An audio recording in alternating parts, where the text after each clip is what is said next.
എന്നാ പറയാ, നല്ലതല്ലൊരുവൻ ചരിത നല്ല കാര്യം മറപ്പത്, നല്ലതല്ലാത്തതുടനെ മടർന്നിടുന്നത് ഉത്തമം.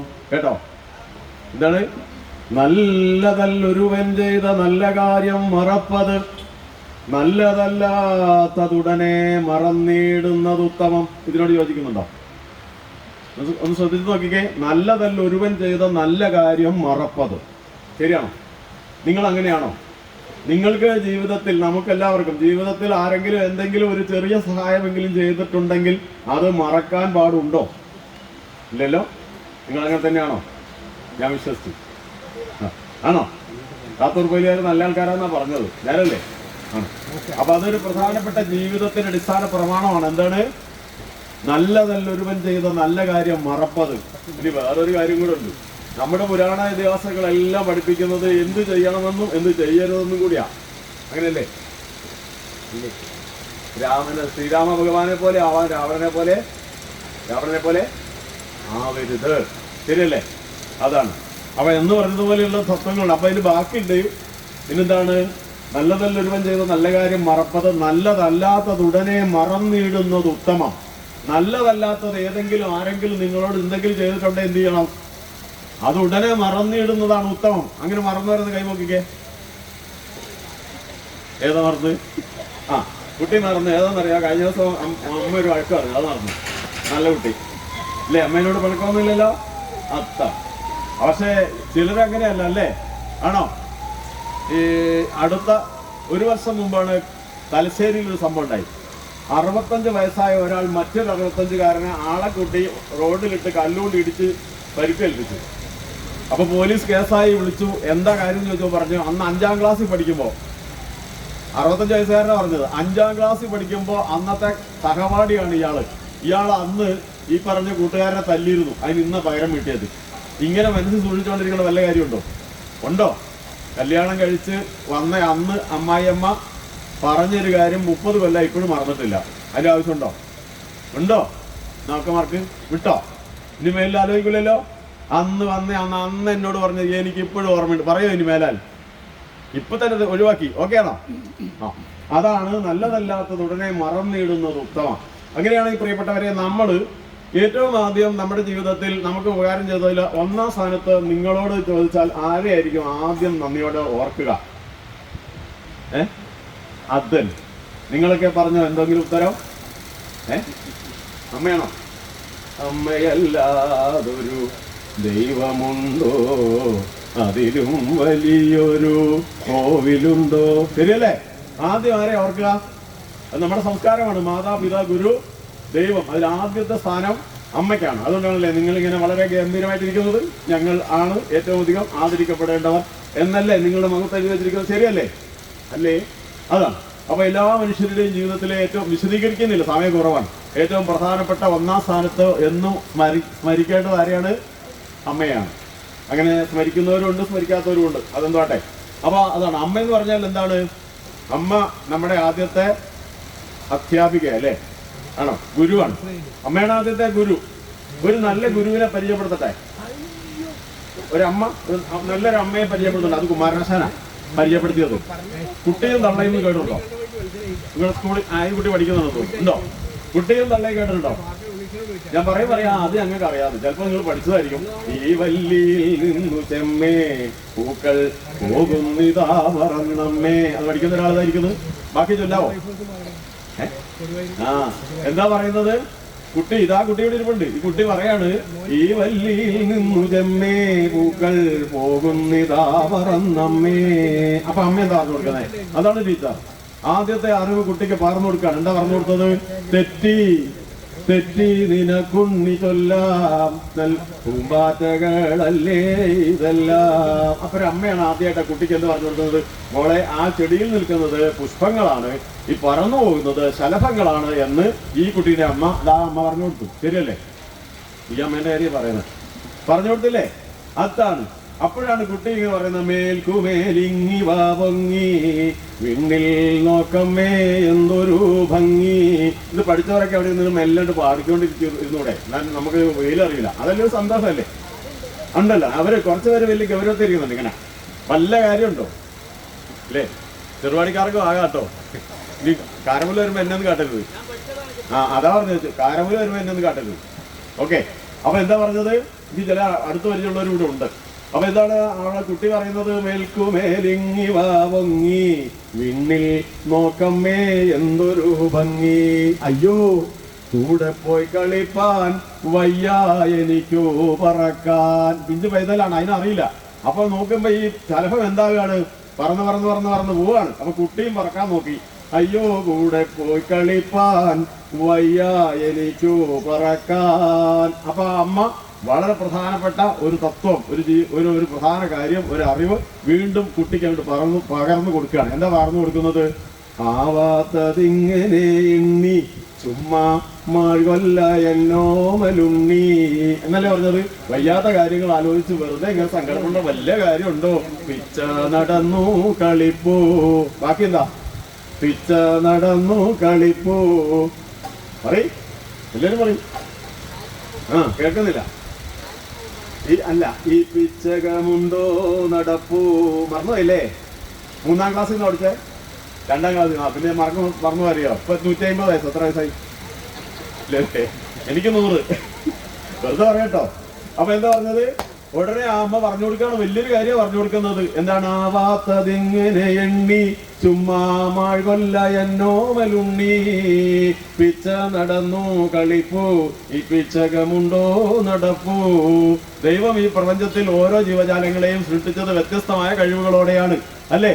ഈ പിച്ചകത്തിന് എന്താ കഴിവ് കൊടുത്തത്? നല്ല പുഷ്പങ്ങൾ വിടർന്ന് പരിമളം പരത്തി ജനങ്ങൾക്ക് സന്തോഷം പകരുക, അല്ലെ? പൂമ്പാറ്റയ്ക്ക് എന്താ അനുഗ്രഹം കൊടുത്തത്? മനോഹരമായ വർണ്ണ ചിറകുകൾ വിരിച്ച് പറന്ന് പറന്ന് പറന്ന് പറന്ന് പറന്ന് കുട്ടികളെ എല്ലാം മോഹിപ്പിക്കുക. എന്നാൽ ഈ കുട്ടിക്ക് എന്താ കഴിവ് കൊടുത്തിരിക്കുന്നത്? ഈ 2 കാലുകൊണ്ട് ഓടി നടന്ന് കളിച്ച് ഇതിനേക്കാളൊക്കെ ഉയരങ്ങളിലെത്താനുള്ള കഴിവ് വേറെ ഉണ്ട്. അപ്പൊ ഓരോരുത്തർക്കും ഓരോ കഴിവല്ലേ? ആണോ? അപ്പൊ ഞാൻ അമിതാഭ് ബച്ചനെ പോലെ ആകാൻ ശ്രമിക്കേണ്ട വല്ല കാര്യമുണ്ടോ? അതാണ് അതിന്റെ തത്വം. മനസ്സിലായോ? ഞാൻ മമ്മൂട്ടിയാകാൻ നോക്കണോ?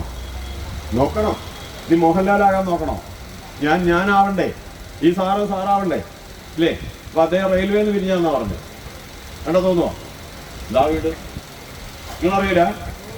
അപ്പൊ അദ്ദേഹത്തിന്റെ വ്യക്തിത്വമാണ്. അതുപോലെ ഓരോ ജീവജാലങ്ങൾക്കും അതിൻ്റെതായ പ്രത്യേകതകളും കഴിവുണ്ട്. എന്തെങ്കിലും കഴിവ് എല്ലാവർക്കും ഉണ്ട്, ഇല്ലേ സാർ? എല്ലാ കഴിവും എല്ലാവർക്കും ഇല്ല. ചില കഴിവുകൾ ചിലർക്കുണ്ട്. വ്യത്യസ്തങ്ങളാണ് കഴിവുകൾ. ഈ വലിയൊരു തത്വമാണ് പറഞ്ഞു കൊടുക്കുന്നത്, അല്ലേ? ഇമ്മട്ടിലായതെന്തെന്നാൽ ഞാനൊരുമ്മ തരാമമ്മ ചൊന്നാൽ. ഇപ്പൊ കാര്യം മനസ്സിലായി. അപ്പൊ കുട്ടി ഇതിനെന്താ കാര്യം എന്നാ ചോദിക്കുന്നത്? ഇമ്മട്ടിലായതെന്തെന്നാൽ ഞാനൊരുമ്മ തരാമമ്മ ചൊന്നാൽ. ഒരു കുഞ്ഞിനെ ഒരു അമ്മയ്ക്ക് കൊടുക്കാൻ കഴിയുന്ന ഏറ്റവും വലിയ സമ്മാനം എന്താ? ഒരു ഉമ്മയാണ്, ഒരു ചക്കരമ്മ, അല്ലേ? കൊടുക്കാറുണ്ടോ അമ്മയ്ക്ക്? ഇല്ലേ? അപ്പൊ അത് ഇമ്മട്ടിലായത് എന്താ? എന്തുകൊണ്ടാണ് ഇങ്ങനെ ഓരോന്നിനും വ്യത്യസ്തമായ കഴിവുകൾ?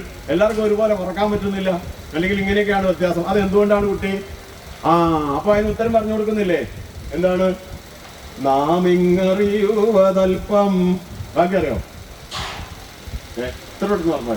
നാം ഇങ്ങറിയുവതൽപ്പം. ബൈക്കില് മുന്നിൽ കസേരണ്ട് കൊണ്ട് വലിയായിരുന്നെങ്കിൽ സന്തോഷമായിരുന്നു. നമുക്ക് ചോദിച്ചു പോകായിരുന്നു. നിങ്ങൾക്ക് അറിയാത്തത് മാത്രമേ ഞാൻ ചോദിക്കുള്ളൂ. അല്ല, എനിക്കറിയാത്തതേ ഞാൻ ചോദിക്കുള്ളൂ. എനിക്കറിയുന്നത് ഞാൻ ചോദിക്കേണ്ട വല്ല കാര്യം എന്താ സാറേ? നിങ്ങളുടെ അടുത്തിരുന്നാലും സുഖം സംസാരിക്കാം. ഞാൻ സംസാരിച്ചാൽ അങ്ങനെയാ പോകും. എല്ലാവരോടും സംസാരിച്ചാൽ പറയാം. അപ്പൊ അതാണ് നല്ലതെന്ന് എനിക്ക് തോന്നിയിട്ടുണ്ട്. കാരണം എല്ലാവരും കൂടി ചേർന്നു. അപ്പൊ എന്താ പറഞ്ഞത്? നാം ഇങ്ങറിയുവതൽപ്പം. ബാക്കി ഓർമ്മയുണ്ടോ?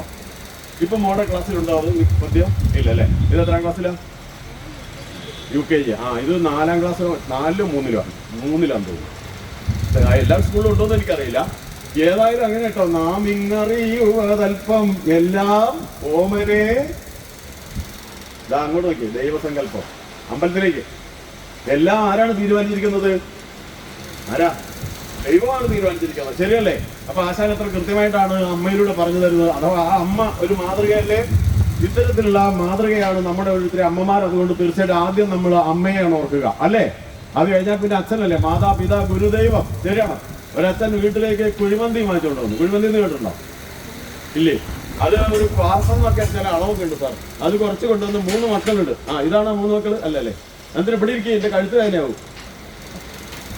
നിങ്ങൾ നല്ല മനുഷ്യന്മാരാണ്. ഇവിടെ നിങ്ങളുടെ കസേര അവിടെ ഇട്ടിട്ടുണ്ട്. ഓടി വാ. അപ്പൊ എന്താ പറഞ്ഞത്? ഈ വീട്ടിൽ കൊണ്ടുവന്നിട്ട് 3 മക്കളുണ്ട്. ഇത് ഡൈനിങ് ടേബിൾ എടുത്തു വെച്ചു. ഹലോ, ഡൈനിങ് ടേബിൾ എടുത്തു വെച്ചു. പൊതി അഴിച്ച് വെച്ച് കഴിഞ്ഞപ്പോൾ 3 മക്കളും കൂടി പെട്ടെന്ന് തന്നെ എന്താക്കി, ഇത് പങ്കിട്ട് തിന്നാൻ നോക്കുകയാണ്. അപ്പോൾ ചിക്കൻ പീസ് എത്ര 3 ഉള്ളൂ. അപ്പൊ അച്ഛനെന്ത് ചെയ്തു? സുഹൃത്തുക്കളെ, അച്ഛനെന്ത് ചെയ്തെന്നറിയോ? 3 പീസ് 3 മക്കൾ കൊടുത്തിട്ട് പറഞ്ഞു, എനിക്ക് വയറ് സുഖമില്ല, ഇന്ന് വയറിന് സുഖമില്ല, കേട്ടോ ഇല്ലേ, ഈ സുഖമില്ല, അതുകൊണ്ട് എനിക്കൊന്ന് ചിക്കൻ വേണ്ട. അപ്പൊ അമ്മയോട് ചോദിച്ചു, ഞാൻ ചിക്കൻ ഇങ്ങനെ പൊരിച്ചത് കഴിക്കത്തേ ഇല്ല, കറി മാത്രമേ കൂട്ടത്തുള്ളൂ. അപ്പൊ ഈ വയറിന്റെ സുഖമില്ലായ്മയുടെ പേരാണ് പിതൃസ്നേഹം. ശരിയോ തെറ്റോ? അത് നമ്മുടെ മക്കൾക്ക് തിരിയുമാവോ? ഞാൻ പറഞ്ഞു മനസ്സിലായോ? ഈ സ്നേഹമല്ലേ നമ്മുടെ കയ്യിൽ ഇരിക്കുന്ന അമ്മയ്ക്കച്ഛനും? ഇത്തരത്തിലുള്ള മാതാപിതാക്കളെയാണ് ആദ്യം ഓർക്കേണ്ടത്. കുട്ടിക്ക് മനസ്സിലായോ? അത് കുറെ പറയാണ്ടത് തീർക്കുന്നില്ല. പിന്നെ ഗുരുവാണ് ഏറ്റവും പ്രധാനം അല്ലേ? തുളസീദാസിനെ അറിയോ? കവി ഹിന്ദി. അദ്ദേഹത്തോട് ചോദിച്ചു, ദൈവവും ഗുരുവും മുന്നിൽ വന്നാൽ ആദ്യം ആരെ വണങ്ങും? കേട്ടിട്ടുണ്ടോ? കേട്ടിട്ടുണ്ട്. ആരെ വണങ്ങാൻ? ഗുരുവിനെ. എന്താ കാരണം? ഈ ദൈവമുണ്ടെന്ന് എനിക്ക് അറിവ് പകർന്നതാരാ? ഗുരുവാണ്. അജ്ഞാന തിമിരാന്തസ്യ ജ്ഞാനാഞ്ജന ശലാകയാൽ ചക്ഷുസുന്മീലിതം യേന തസ്മൈ ശ്രീ ഗുരവേ നമഃ. കേട്ടുണ്ടോ? ഗുരുഗീതയിലുള്ളതാണ്. അജ്ഞാന തിമിരാന്തസ്യ. അതിനർത്ഥം അറിയില്ലേ? അജ്ഞാനമാണ് തിമിരം എന്ന് പറഞ്ഞാൽ അറിയോ? അതെല്ലാവർക്കും അറിയാലേ. ചിലരൊക്കെ തിമിരം എടുത്തു കളഞ്ഞിട്ടിരിക്കുന്നുണ്ടാവും. അജ്ഞാന തിമിരാന്തസ്യ, അജ്ഞാനമാകുന്ന തിമിരം കൊണ്ട് അന്ധരായിട്ടുള്ളവർ, ഈ അറിവില്ലായ്മ കൊണ്ട് കണ്ണിൽ ഇരുട്ട് കയറിയവരെ ജ്ഞാനാഞ്ജന ശലാകയ, അറിവാകുന്ന കൺമഷി എഴുതി ചക്ഷു ഉന്മീലിതം. ഈ ചക്ഷുസ് എന്ന് പറഞ്ഞതല്ലേ, ആ കണ്ണ് തുറപ്പിക്കുന്ന ആരാണ്? അതാണ് ഗുരു. അജ്ഞാന തിമിരാന്തസ്യ ജ്ഞാനാഞ്ജന ശലാകയാ ചക്ഷുസ് ഉന്മീലിതം യേന തസ്മൈ ശ്രീ ഗുരവേ നമഃ. ശരിയല്ലേ? ഗുരുവിനെ ഓർക്കാത്ത ആരെങ്കിലും ഉണ്ടോ? തറ പഠിപ്പിച്ച എല്ലാവരും ഓർമ്മയില്ലേ? ഇപ്പോൾ എല്ലാവരും ഒന്നും ഓർമ്മ ഉണ്ടാവില്ല. ഉണ്ടോ? നമ്മുടെ ജീവിതത്തെ നമ്മളെ സ്വാധീനിച്ച ഒന്നെങ്കിൽ നല്ല 2 തല്ല് തന്ന മാഷ നല്ല ഓർമ്മ, അല്ല പിടിച്ച് നല്ല സ്നേഹപൂർവ്വം ഉപദേശിച്ചൊരു മാഷ ഓർമ്മ ഉണ്ടാവില്ലേ? ഉണ്ടോ? പിന്നെ ഏറ്റവും നന്നായി പഠിപ്പിച്ച മാഷെ നമുക്ക് ഇഷ്ടമാണ്. അങ്ങനെ കുറെ വ്യത്യാസം. ഒരു ക്ലാസ് 40 കുട്ടികളുണ്ട്, 40 കുട്ടിക്ക് ഒരു മാഷെ ഇഷ്ടപ്പെടുമോ? അതിനൊക്കെ വ്യത്യാസങ്ങളുണ്ട്. ഏതായാലും ആദ്യം ഞാൻ പറഞ്ഞ അമ്മ, അത് കഴിഞ്ഞ പിന്നെ അച്ഛൻ, അത് കഴിഞ്ഞ ഗുരു, ഇത് നമ്മൾ മറക്കാൻ പാടില്ല എന്നത് ഈ നാടിന്റെ സംസ്കാരത്തിന്റെ അടിത്തറയാണ്. അത് കഴിഞ്ഞാൽ പിന്നെ പറയുന്നു, ദൈവത്തെ മറക്കാൻ പാടുണ്ടോ? ഇതെല്ലാം നമുക്ക് കഴിവൊക്കെ തന്ന ദൈവമല്ലേ? അല്ലേ? ഒന്നാലോചിച്ചാൽ വിശദീകരിച്ച് പറയണമെന്നുണ്ടായിരുന്നു. നമ്മൾ ആലോചിച്ചാൽ മതി. നമുക്ക് ജീവിതം തന്ന എവിടെയാണ് അമ്മ ഓർക്കുന്നുണ്ടോ? അമ്മയെന്ന് വിളിച്ചോട്ടെ, നമുക്ക് ഒരേ പ്രായം. എന്നാലും എവിടെയെന്നറിയോ? കേരളത്തിലാ.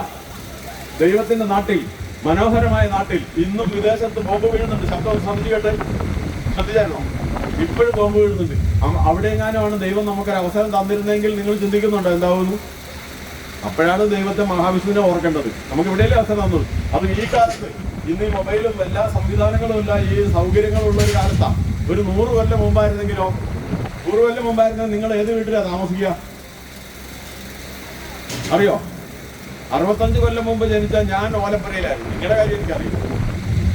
ഓലപ്പുരയിൽ താമസിക്കാൻ ഭാഗ്യം കിട്ടി ആരെങ്കിലും ഉണ്ടെന്ന് കൈപ്പൊക്കാം. രക്ഷപ്പെട്ടു. നിങ്ങൾക്കൊന്നും ഭാഗ്യമില്ലാതെ പോയി. ഓർത്തിട്ട് കാര്യമില്ല. ശരിയാണോ? അതാണ്. അപ്പൊ മനസ്സിലായത് നിങ്ങൾക്ക് അതിന്റെ ഒരു പ്രത്യേകത. അത് മോശമെന്നല്ല, ചെറു സൗകര്യങ്ങളൊക്കെ ഉള്ള ഒരു സമയത്ത് നമുക്ക് ജീവിതം തന്നു.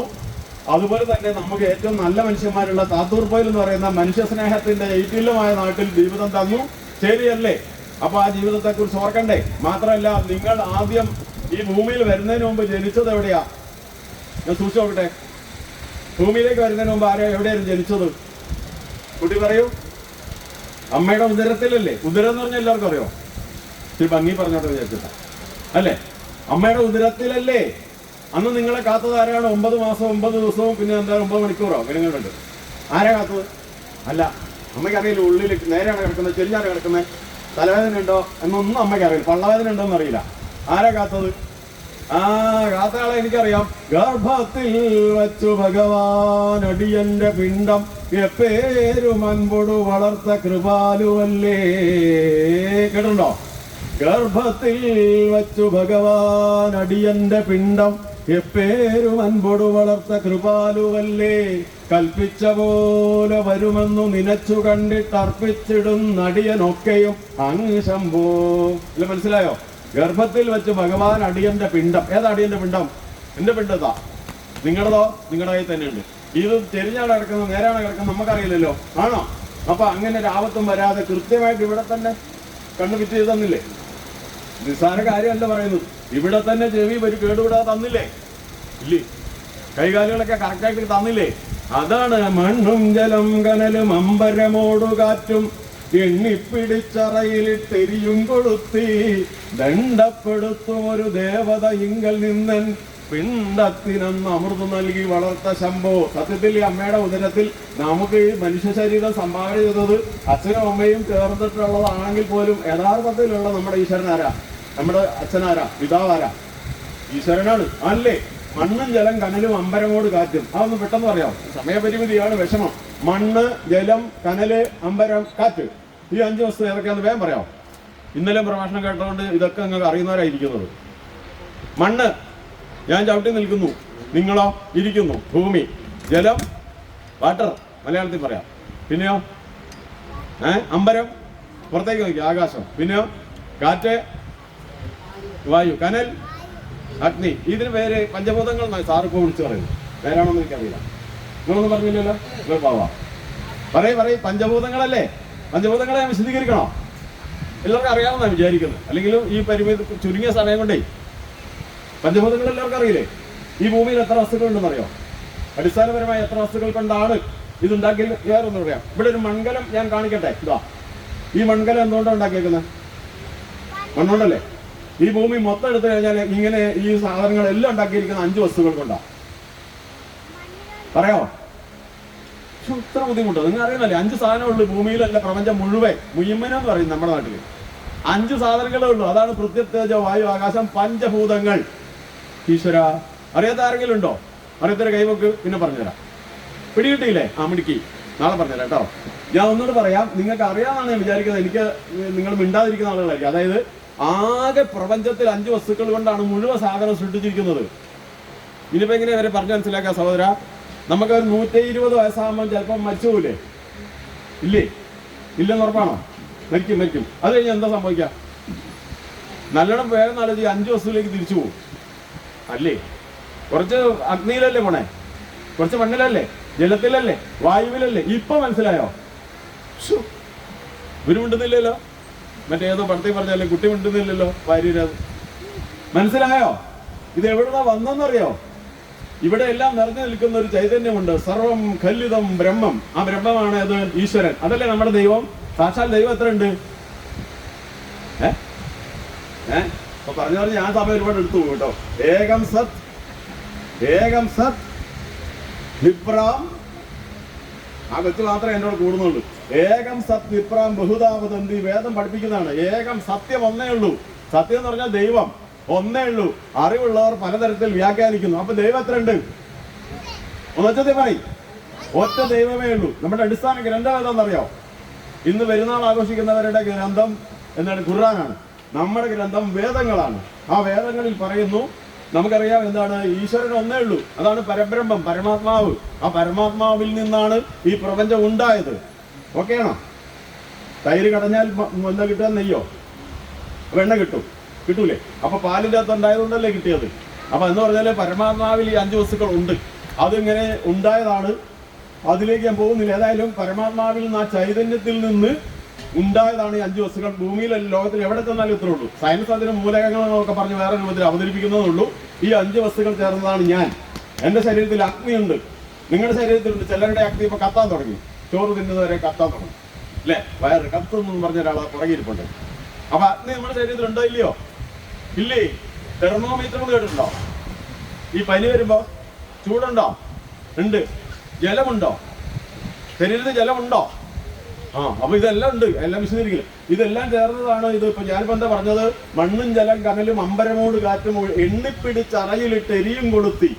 ദൈവം എന്ത് ചെയ്യുന്നറിയാം? ഈ 5 വസ്തുക്കളും കൂട്ടി കൃത്യമായ അനുപാതത്തിൽ അമ്മയുടെ ഉദരത്തിലെ അറയിലിട്ടിട്ട് അതിന് ചൈതന്യമാകുന്ന ദീപവും കൊളുത്തി. അങ്ങനെയാണ് നമ്മൾ ഉണ്ടായത്. അങ്ങനെ നമ്മൾ ഉണ്ടായപ്പോൾ നമ്മൾ അമ്മയുടെ ഗർഭപാത്രത്തിൽ കിടക്കുമ്പോൾ നമ്മളെ ആരും നോക്കാനുണ്ടായിരുന്നില്ല. ഗർഭത്തിൽ വെച്ച് ഭഗവാൻ അടിയന്റെ പിണ്ടം എപ്പേരും അമ്പോട് വളർത്ത കൃപാലുവല്ലേ. അന്ന് അമ്മയ്ക്കുള്ളിൽ എന്താ നടക്കുന്നതെന്ന് അറിയില്ല, അച്ഛനും അറിയില്ല. മാതാവുമില്ല അവിടെയൊന്നു പിതാവുമില്ല, എൻ താതൻ വളർത്തിയവനാണ് ഇവൻ ഇന്ന് ശംഭോ. യോജിക്കുന്നുണ്ടോ? വയറിനുള്ളിൽ ആരില്ല. മാതാവുമില്ല അവിടെയൊന്നു പിതാവുമില്ല, എൻ താതൻ വളർത്തിയവനാണ് ഇവൻ ഇന്ന് ശംഭോ. സത്യത്തിൽ എന്നെ കാത്തു പരിപാലിച്ചത് ആരാ? ഈ പ്രസവത്തിൽ ഭൂമിയിലേക്ക് വരുന്നത് ഈശ്വരന്റെ സത്യത്തിൽ മാത്രമല്ല. അമ്പല കമ്മിറ്റി ഉണ്ടായിരുന്നോ? എനിക്ക് ജലദോഷമാണെന്ന് കേട്ടിട്ട് പെട്ടെന്ന് ആശുപത്രി കൊണ്ടുപോകാൻ വേണ്ടിയിട്ട് പൈസ തിരിച്ചു കൊണ്ടുവരാൻ ആരും ഉണ്ടായിരുന്നോ? പണം ഉണ്ടായിരുന്നോ? ബന്ധുക്കൾ ഒക്കെ ഉണ്ടായിരുന്നോ? ബന്ധുക്കളില്ല ബലവും ധനവും മറ്റെന്തൊന്നുകൊണ്ടിത് വളർന്നതഹോ വിചിത്രം. എൻ തമ്പുരാന്റെ കളിയൊക്കെ ഇതെന്നു നിനച്ചു കണ്ടാൽ അന്ധത്വമില്ലതിനു നീ അരുളീടു ശംഭോ. ആ സമയത്ത് നമ്മളെ നോക്കാൻ ബന്ധുക്കളില്ല, മറ്റാരുമില്ല, അമ്മയ്ക്കും അച്ഛനും നോക്കാൻ പറ്റത്തില്ല. അപ്പൊ ഒരേ ഒരു രക്ഷകർത്താവാണ്, ഈശ്വരനാണ് നോക്കിയത് എന്നതുകൊണ്ട് നമ്മൾ എപ്പോഴും ദൈവത്തെ മറക്കാതെ ഓർമ്മിക്കണ്ടേ. അതാണ് ഏറ്റവും പ്രധാനമായിട്ട് പറയുന്ന ഒരു കാര്യം. അപ്പൊ ഇങ്ങനെ ഓർത്തോർത്ത് പോകുമ്പോൾ ഇനി ചുരുക്കി പറഞ്ഞു പോയാൽ അങ്ങനെ ഇതൊക്കെ പറയാനുള്ള അവസരം ഉണ്ടാക്കി തന്നത് ഈ മഹാദേവന്റെ ക്ഷേത്രമല്ലേ? അല്ലേ? ഉത്സവം ആ ക്ഷേത്രത്തെ കുറിച്ച് പറഞ്ഞുകൊണ്ടേ, ക്ഷേത്രമല്ലേ ഏറ്റവും പ്രധാനം? നമ്മുടെയൊക്കെ ജീവിതത്തിൽ ഏറ്റവും അധികം സ്വാധീനിക്കുന്ന, അല്ലേ, ഏറ്റവും പ്രധാനമായിട്ട് നമ്മളെ ബാധിക്കുന്നതെന്ന് നമ്മുടെ ക്ഷേത്രമല്ലേ? അല്ലേ? അപ്പൊ ക്ഷേത്രത്തെ കുറിച്ച് ആലോചിക്കണ്ടേ? ചുരുക്കി പറയാം. ക്ഷേത്രത്തെ കുറിച്ച് പറയുകയാണെങ്കിൽ നിങ്ങൾക്ക് എന്തൊക്കെ പറയാനുണ്ട്? ക്ഷേത്രത്തിന്റെ പ്രാധാന്യം, സമയത്തിന്റെ പ്രശ്നമാണ്. ഒന്ന് ഞാൻ പറയാം, ഭക്തജനങ്ങളുടെ ആശ്രയമാണ്. ശരിയാണോ? അല്ലേ? ആണോ? നല്ല ഭക്തരാണെങ്കിൽ അല്ലേ ക്ഷേത്രത്തിലെത്തുകയും ക്ഷേത്രകാര്യങ്ങൾ സഹകരിക്കുകയും ചെയ്യും. ഈശ്വരനെ ഏറെ ഇഷ്ടപ്പെടും. ആ ഈശ്വരൻ നമ്മളെ എന്ത് ചെയ്യും? നല്ല ഭക്തരെ ഈശ്വരൻ എന്ത് ഇഷ്ടമാണെന്നറിയോ? നിങ്ങൾ അറിഞ്ഞോന്നറിയില്ല, ഒരു 10-50 കൊല്ലം മുമ്പ് ഒരു തറവാട്ടിൽ ഒരു അമ്മയ്ക്ക് പ്രസവവേദന, 3-4 പ്രസവം. അപ്പൊ വീട്ടിലുള്ള വേലക്കാർ പറഞ്ഞു, ഈ വയറ്റാട്ടി എന്ന് പറഞ്ഞാൽ അറിയോ? വയറ്റാട്ടി എന്ന് കേട്ടിട്ടുണ്ടോ? കുളിക്കിട്ട കോഴി കുളക്കോഴി കുന്നിഞ്ചേരിയിലെ വയറ്റാട്ടി, അങ്ങനെ പാട്ടുണ്ടായിരുന്നു അല്ലേ? നിങ്ങളൊരു പാട്ടൊന്നും കേട്ടില്ല. അപ്പൊ ഈ വയറ്റാട്ടിനെ വിളിച്ചുകൊണ്ട് വരാൻ വേണ്ടിയിട്ട് ഈ വീട്ടിലെ അച്ഛനോട്, ഈ സ്ത്രീയുടെ ഭർത്താവിനോട് പറഞ്ഞു. അയാൾ പോകാൻ ഇറങ്ങുമ്പോൾ ഒരു ശബ്ദം കേട്ട് നോക്കുമ്പോൾ എന്താ പറയാ, മൂത്ത മകള് കിണറ്റി വീണുപോയി. പണ്ടത്തെ വെള്ളം കോരുന്നൊക്കെ ഓർമ്മയുണ്ടോ? അതിനൊന്നും ഭാഗ്യമില്ലല്ലേ? ഇങ്ങനെ ഇതിന് വെള്ളം അളന്നാ കോരുന്നത്. ചിലപ്പോൾ ഇങ്ങനെ 1 മീറ്റർ 2 മീറ്റർ. അതിന് സായിപ്പ് ചായപ്പീടിയ വന്നിട്ട് ചായ 2 മീറ്റർ ടീ എന്ന് പറഞ്ഞു. എന്താണെന്നറിയോ? മനസ്സിലായോ? നിങ്ങൾ പണ്ട് ചായപ്പീടിയ കണ്ടിട്ടുണ്ടോ? ഇപ്പോഴത്തെ അല്ല, ഒരു ഇതെടുത്തിട്ട് ഇങ്ങനെ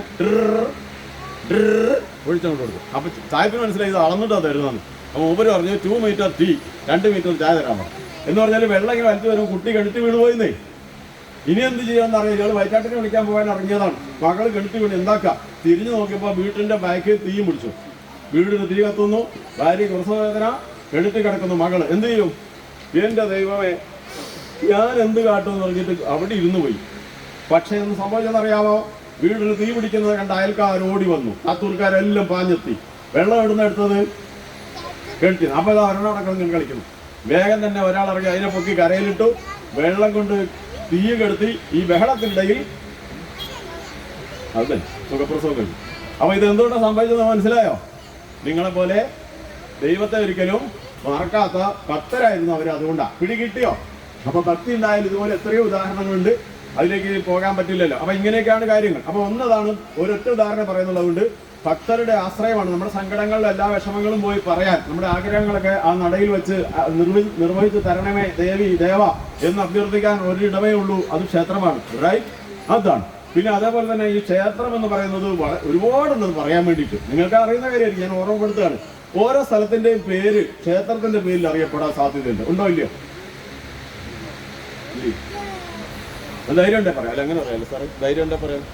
വന്നോ, നമസ്കാരം. ക്ഷേത്രത്തിന്റെ പേരിൽ അറിയപ്പെടുന്ന ഒരു സ്ഥലത്തിന്റെ പേര് ഇവർ രണ്ടുപേരും പറയട്ടെ. സാർ വേഗം പറയും.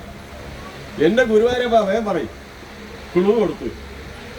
എന്റെ ചോറ്റാനിക്കര അമ്മയെ പറയൂ. ഇപ്പൊ മനസ്സിലായോ? നിങ്ങൾ വെറുതെ ചോദിക്കാം കേട്ടോ, കിണങ്ങോ? എന്റെ ശൈലി എങ്ങനെയാ നിങ്ങൾക്ക് വിചാരിക്കല്ലേ? നിങ്ങൾ മനസ്സിലല്ലേ? ഒരുപാട് സ്ഥലങ്ങൾ അങ്ങനെയല്ലേ? അല്ലേ? തൃശ്ശൂര് തിരുവമ്പാടി എന്ന് കേട്ടിട്ടുണ്ടോ? ഇവിടെ ഉണ്ട് തിരുവമ്പാടി, തൃശ്ശൂരുണ്ട് തിരുവമ്പാടി. ഇനി അത് വിശദീകരിക്കണ്ടല്ലോ. റൈറ്റ്? സമ്മതിച്ചോ? ഇനി ക്ഷേത്രങ്ങൾ വന്നു കഴിഞ്ഞാൽ നാട് നന്നാകുമോ ഇല്ലയോ? ഇല്ലേ? ഗുരുവായൂർ പോയിട്ടില്ലേ? തൃശ്ശൂർ പോയിട്ടില്ലേ? ക്ഷേത്രങ്ങൾ എവിടെയൊക്കെ ഉണ്ടോ? ചോറ്റാനിക്കര എവിടെ പോയാലും എന്താണ്? ശബരിമല വലിയ പൂങ്ക വനമാണ്, അവിടെയും നന്നായില്ലേ? അപ്പൊ ക്ഷേത്രങ്ങൾ ആ പ്രദേശം നന്നാക്കോ ഇല്ലയോ? ഈ പ്രദേശത്തും അതിന്റെ ഒരു മാറ്റം ഉണ്ടായിട്ടുണ്ടാവും. അപ്പൊ അത് ആ പോയിന്റ് ഞാൻ നിർത്തി. ഇങ്ങനെ വേറെ പ്രധാനപ്പെട്ടത് ക്ഷേത്രങ്ങൾ കലകളുടെ നാടാണ്, കേന്ദ്രമാണ്. കലകൾ സംരക്ഷിച്ചത് ഇപ്പോഴും ഏകദേശം കലകളെല്ലാം തന്നെ സംരക്ഷിക്കുന്നത് ക്ഷേത്രങ്ങളിലാണ്. നൃത്തം പഠിച്ചിട്ടുണ്ടോ? ഇല്ലേ? ഒരു നർത്തകിന്റെ ലക്ഷണം ഉണ്ടല്ലോ. നിങ്ങൾ മോൾക്ക് നൃത്തം ചെയ്യാൻ അറിയോ? ഇല്ലേ? ഇങ്ങനെ ഇല്ല, തോ തോ തോ അറിയില്ലേ? ആ കുട്ടിക്ക് ഇതൊക്കെ അറിയാം, നല്ല കുട്ടി. അപ്പൊ നിങ്ങൾ നൃത്തം പഠിച്ചിട്ടുണ്ടോ? ഇനി നിങ്ങളൊന്ന് ചിന്തിച്ചു നോക്കിയേ. ഈ ക്ഷേത്രങ്ങളായിരുന്നു ഇതൊക്കെ സംരക്ഷിച്ചിരുന്നത്. കുട്ടികളെ, ക്ഷേത്രകലകൾ ഉദാഹരണത്തിന് പേര് പെട്ടെന്ന് പറയാമോ? എന്നാ വേഗമായിരുന്നു. നിങ്ങൾക്കറിയാവുന്ന ക്ഷേത്രകലകളുടെ പേര് പറയാമോ? നമ്മുടെ മാർക്കെ കിടക്കുന്ന മർക്കടാ നീ ഞങ്ങു മാറിക്കിടാശട ഈ ദുർഘട സ്ഥാനത്ത് വന്നു ശയിപ്പാൻ എന്തടാ സംഗതി ആകട്ടോ. അത് ക്ഷേത്രത്തിലല്ലായിരുന്നോ? അത് ഏത് കല കണ്ടിട്ടാണ് നമ്പ്യാർ ഇങ്ങനൊരു കല അവതരിപ്പിച്ചത്? വേറൊരു കല കണ്ടിട്ടാണ്. മൂപ്പര് പണിതായിരുന്നു. അത് കണ്ട് ദേഷ്യം പിടിച്ച് ഉറക്കം വന്നിട്ടാ. നിങ്ങൾ പറയുന്നില്ലല്ലോ, അത് ശരിയാണല്ലോ. അത് ഏത് കലയായിരുന്നു? ഇവിടെ ഉണ്ടത് കൂത്ത് ചാക്യാർകൂത്ത്. കൂത്തിന് ഇങ്ങനെ ഒരു രസകരമല്ലാന്ന് തോന്നിയപ്പോ മൂപ്പരപ്പുറത്ത് വേഷം കെട്ടി നിറമുള്ള ഉടുപ്പൊക്കെ ഇട്ടിട്ട് വന്നിട്ടാണ് ഇതൊക്കെടാ നമ്മുടെ മാർക്കെ കിടക്കുന്ന മർക്കടാ നീ എങ്ങു മാറിക്കിടാശട ഈ ദുർഘട സ്ഥാനത്ത് വന്നു ശയിപ്പാൻ എന്തടാ തോന്നുവാൻ സംഗതി ഇല്ലേ? ഇല്ലേ? ആ കണ്ടോ, ചാട്ടത്തിൽ എങ്ങാൻ പിഴച്ചു പോയോ നിന്റെ കൂട്ടത്തിൽ മറ്റാരും ഇല്ലാത്തത് എന്തടോ? ഇല്ലേ? അങ്ങനെ ബാക്കി അറിയാലോ, പഠിച്ചതല്ലേ? ഇല്ല, ആ കഥയുടെ പേരറിയാമോ? എനിക്ക് പോലും ഓർമ്മയുണ്ട്. അതല്ലേ കല്യാണ സൗന്ദര്യം അല്ലേ? ഇപ്പൊ ഓർത്ത് പറഞ്ഞതാ. അപ്പൊ ഈ ക്ഷേത്രങ്ങളിലാണ് കലകൾ എന്നുള്ളത് ഇനി ഞാൻ വിശദീകരിക്കണോ? എന്നെ കൊണ്ട് പറയിക്കരുത്, സമയമില്ല. എത്ര കലകൾ? കഥകളി. ഇതിന് മിണ്ടുന്നില്ല. നിങ്ങൾക്കെന്തോ മിണ്ടിക്കൂടെ? നല്ല മനുഷ്യന്മാരല്ലേ. കഥകളി, നൃത്ത നാടകം കേട്ടിട്ടുണ്ടോ? ഇവിടെ ഈ പ്രദേശത്തൊക്കെ നാടകം വരാറില്ലേ? നൃത്ത നാടകം ഇപ്പോഴും ഉണ്ടല്ലോ. പക്ഷെ ഇപ്പൊ വരുന്നത് ഏതെന്നറിയോ? അടിച്ചുപൊളി എന്താണ് ഈ സ്റ്റേജിന്റെ പരിപാടികൾ. എല്ലാ പാട്ടും ഏതെങ്കിലുമൊക്കെ പാടി അവസാനം കസേരന്റെ അടിച്ചുടച്ച് നാട്ടുകാർ പോകും. ഇപ്പൊ പിന്നെ ഒരു ഭജൻസ് എന്ന് പറഞ്ഞൊരു ചെറിയൊരു നന്മയിലേക്ക് കടന്നു വന്നിട്ടുണ്ടല്ലേ? നല്ല രസമല്ലേ കേൾക്കാൻ? അതൊക്കെ അല്ലേ ക്ഷേത്രത്തിൽ വേണ്ടത്? ശരിയാണോ? പക്ഷെ നിങ്ങൾ മുതിർന്നവർ പറഞ്ഞിട്ട് കാര്യമില്ല. ഞങ്ങൾ ചെറുപ്പക്കാർ സമ്മതിക്കത്തില്ല. ഞങ്ങൾ ന്യൂജന. മനസ്സിലായോ? അതാണ് ഗതി. അപ്പൊ ഏതായാലും ക്ഷേത്രത്തിലെ എല്ലാ കലകളെ കുറിച്ചും ഞാൻ പറഞ്ഞു പോകുന്നില്ല. ഇത് അതുകൊണ്ട് ഒരുപാട് അതൊരു പാട്ട് വാദ്യപരം. പിന്നെ ഇങ്ങനെ ഒരു സാധനം പഠിച്ചില്ലേ? ആത്മസ്വരൂപന സ്നേഹസതീർച്ചന്റെ കാൽക്കലൻ സ്നേഹപ്രണാമം എന്തായിരുന്നു? അഷ്ടപതി അല്ലേ? അത് കേട്ടിട്ടുണ്ടോ? ഈ ഒടുവിൽ ഉണ്ണികൃഷ്ണൻ അവതരിപ്പിക്കുന്നത് എന്ത് രസാലേ ആ പാട്ടൊക്കെ അമ്പലത്തിലുള്ളത്. അപ്പൊ ഇതുപോലെയുള്ള എത്ര പറഞ്ഞാലും അതുപോലെ നമുക്കറിയാമോ എന്താണ്? സംഗീതമേ അമരസലാപമേ. ഞാൻ പണ്ടൊരു പാട്ടുകാരനായിരുന്നു കേട്ടോ, ഇപ്പൊ ശരിയാവാത്ത കേട്ടില്ലേ? നക്ഷത്രദീപം. എന്തോരം മനോഹരമായ പാട്ടുകളല്ലേ സാറേ? ഇതുപോലെ ഭജന, അങ്ങനെ എന്തെല്ലാം നിങ്ങൾക്കറിയാം. അങ്ങനെ ഒരുപാട് കലകളുടെ പ്രധാന സംരക്ഷണ കേന്ദ്രം ഏതാണ്? പണ്ട് അതേ ഉണ്ടായിരുന്നുള്ളൂ, ക്ഷേത്രമേ ഉണ്ടായിരുന്നുള്ളൂ. ഇപ്പോഴാണ് പുറത്ത് അവസരങ്ങൾ ഉള്ളത്. അപ്പൊ ക്ഷേത്രങ്ങളുടെ പ്രാധാന്യം ഇതും മനസ്സിലായി കാണും. പിന്നെ ഒരു നാടിന്റെ പുരോഗതി ഞാൻ പറഞ്ഞു. ഇനി എല്ലാം കൂടി പറഞ്ഞ് നേരമില്ലാത്ത ഓരോറ്റ കാര്യം പ്രധാനപ്പെട്ടതിലേക്ക് കടക്കാം. ക്ഷേത്രങ്ങളാണ് നമ്മുടെ നാടിന്റെ മനോഹരമായ സംസ്കാരം ഓരോ മനുഷ്യന്റെയും ഉള്ളിൽ നട്ടുവളർത്തിയത്. കേട്ടോ സാർ? ഒന്നുകൂടി പറയാം. നമ്മുടെ സംസ്കാരത്തിനൊരു പേരുണ്ട്, സനാതന ധർമ്മം. കേട്ടിട്ടുണ്ടോ? ഇല്ലേ? സനാതന ധർമ്മം എന്ന് പറഞ്ഞാൽ TV ചാനലിലും പത്രത്തിലും കേൾക്കുന്നതല്ല. അത് വേറെ തരത്തിലൊക്കെ വ്യാഖ്യാനിച്ച് ആ കുഴപ്പമാക്കിയിട്ടിരിക്കുകയാണ്. സനാതനം എന്ന് പറയുന്ന ആളെ വിളിക്കാൻ ഒരു പേരൊക്കെ ഉണ്ട്. അതൊന്നും എനിക്കറിയില്ല, ഞാൻ പേര് പറയുക. അത് കാര്യങ്ങൾ കേൾക്കാത്തവർ ആനയെ അന്ധന്മാർ കണ്ട പോലെയാ. ആനയെ അന്ധന്മാർ കണ്ട എന്താവും? കൃത്യമായിട്ട് മനസ്സിലാവില്ലല്ലോ. കാലെ പിടിച്ചാൽ തൂണ് പോലെ എന്നൊക്കെ പറയുന്നത് കേട്ടില്ലേ? അതുപോലെ അവ എന്തെങ്കിലും ആയിക്കോട്ടെ. സനാതന ധർമ്മത്തിന്റെ ഗാഥലാണ് ഞാൻ തുടക്കത്തിൽ പറഞ്ഞത്. ഏകം സത് വിപ്രാം ബഹുതാവതന്തി. ഈ പ്രപഞ്ചത്തിന് സൃഷ്ടിക്ക് കാതലായി കർത്താവായി ഒരു ദൈവമേ ഉള്ളൂ. ആ ഒറ്റ ദൈവത്തെയാണ് എല്ലാ മനുഷ്യരും തുല്യരാണ് എന്നൊക്കെ പഠിപ്പിക്കുന്ന മനോഹരമായ ധർമ്മമാണ് വസുദൈവ കുടുംബകം. ലോകത്തിലുള്ള സകല ജീവജാലങ്ങളും ഒറ്റ കുടുംബത്തിലെ അംഗമാണെന്ന് കുട്ടിക്ക് മനസ്സിലായോ? ശിവകുടുംബം അറിയാവോ? മഹാദേവന്റെ കുടുംബം അറിയാവോ? മഹാദേവന്റെ കുടുംബത്തിൽ ആരൊക്കെ ഉണ്ട്? വേമറി ആരൊക്കെ ഉള്ളത്? മഹാദേവന്, പിന്നെ പാർവതി ദേവി, മുരുകൻ, പിന്നെ ആരായിരുന്നു? ഗണപതി. അവരുടെ വാഹനങ്ങളൊന്ന് പെട്ടെന്ന് ഓർത്ത് നോക്കിയേ. ഭഗവാന്റേത് കാള, ദേവിൻ്റെത് സിംഹം, ഷു. പിന്നതോ ഒരാളുടെ എലിയല്ലേ, ഒരാൾക്ക് മയിലല്ലേ, പാമ്പ്. ഇതെങ്ങനെ ഒന്നിച്ചു പോവോ? പക്ഷെ ഒന്നിക്കും. എല്ലാത്തിനും അംഗീകരിക്കാനും ബഹുമാനിക്കാനും ഉൾക്കൊള്ളാനും പഠിക്കുന്ന സംസ്കാരത്തിന്റെ പേരാണ് നാനാത്വത്തിൽ ഏകത്വം, വസുദൈവ കുടുംബകം. അപ്പൊ വസുദൈവ കുടുംബകം എന്ന ലോകത്തിലെ ഏറ്റവും മനോഹരമായ സംസ്കാരം സംഭാവന ചെയ്തത് നമ്മളാണ്. ക്ലിയറായോ? അത് വരാഹം അവതാരത്തിൽ ഭഗവാനെ കുറിച്ച് പറഞ്ഞു തന്ന വരാഹ അവതാരത്തിൽ തന്നെ അതുണ്ട് എന്നതിൽ പറയാൻ അങ്ങോട്ട് പോകുന്നില്ല. എല്ലാം ശിവഭഗവാനെ പറഞ്ഞപ്പോൾ തന്നെ നിങ്ങൾക്ക് മനസ്സിലായിട്ടുണ്ട്. ഭഗവാന്റെ ഏറ്റവും വലിയ കുടുംബത്തിന്റെ മാതൃക എന്ന് പറയുന്നത് വസുദൈവ കുടുംബകം അഥവാ എന്താണ്? ലോകാ സമസ്ത സുഖിനോ ഭവന്തു എന്നൊക്കെ പറയുന്ന തത്വം ജീവിതത്തിൽ നടപ്പിലാക്കാൻ കഴിയും എന്നുള്ളതിന്റെ ഒരു ഇതാണ്. നമ്മളതിനെന്താ പറയുക? നാനാത്വത്തിൽ ഏകത്വം. അതാണ് ശരിക്കും യൂണിറ്റി ഡൈവേഴ്സിറ്റി ആണ് ഭഗവാന്റെ കുടുംബത്തിലൂടെ നമുക്ക് കാണിച്ചത്. അതുപോട്ടെ. അപ്പൊ ഇങ്ങനെയുള്ള ഈ സംസ്കാരം ഉണ്ടല്ലോ, ഈ സംസ്കാരം എന്ന് പറയുന്നത് നമുക്ക് തന്നിട്ടുള്ള സംസ്കാരത്തെ കുറിച്ച് ഒരു വാക്ക് പറയട്ടെ. നമ്മളിപ്പോ ഏതൊരു സാധനം വാങ്ങുമ്പോഴും, ഇതൊക്കെ നേരത്തെ എല്ലാവരും പറയുന്ന ഒരു കാര്യമാണ്, മിക്സി വാങ്ങിയാൽ, കാർ വാങ്ങിയാൽ നമുക്കൊരു ചെറിയ ബുക്ക് തരും. എല്ലാവരും കേട്ടിട്ടില്ലേ? ആ ബുക്കിന് എന്താ പറയാ? യൂസർ മാനുവൽ എന്നല്ലേ പറയുന്നത്, അല്ലേ സാറേ? പോയോ? യൂസർ മാനുവൽ എന്നല്ലേ പറയുന്നേ, അല്ലേ? ഇപ്പൊ ഒരു കാർ വാങ്ങി കഴിഞ്ഞാൽ ഇത്ര കിലോമീറ്റർ ആയി കഴിയുമ്പോൾ സർവീസ് ചെയ്യണം, ഓയിൽ മാറ്റണം, അങ്ങനെ ഇങ്ങനെ ഒരു കണക്കില്ലേ, അത് കൃത്യമായിട്ട് ഓടാൻ വേണ്ടി. അപ്പൊ ഇതെല്ലാം കണ്ടുപിടിച്ച മനുഷ്യന് വേണ്ടേ ഒരു യൂസർ മാനുവൽ? വേണ്ടേ? ആ യൂസർ മാനുവലിന്റെ പേരാണ് വേദങ്ങൾ, പുരാണങ്ങൾ, ഇതിഹാസങ്ങൾ. മനസ്സിലായോ?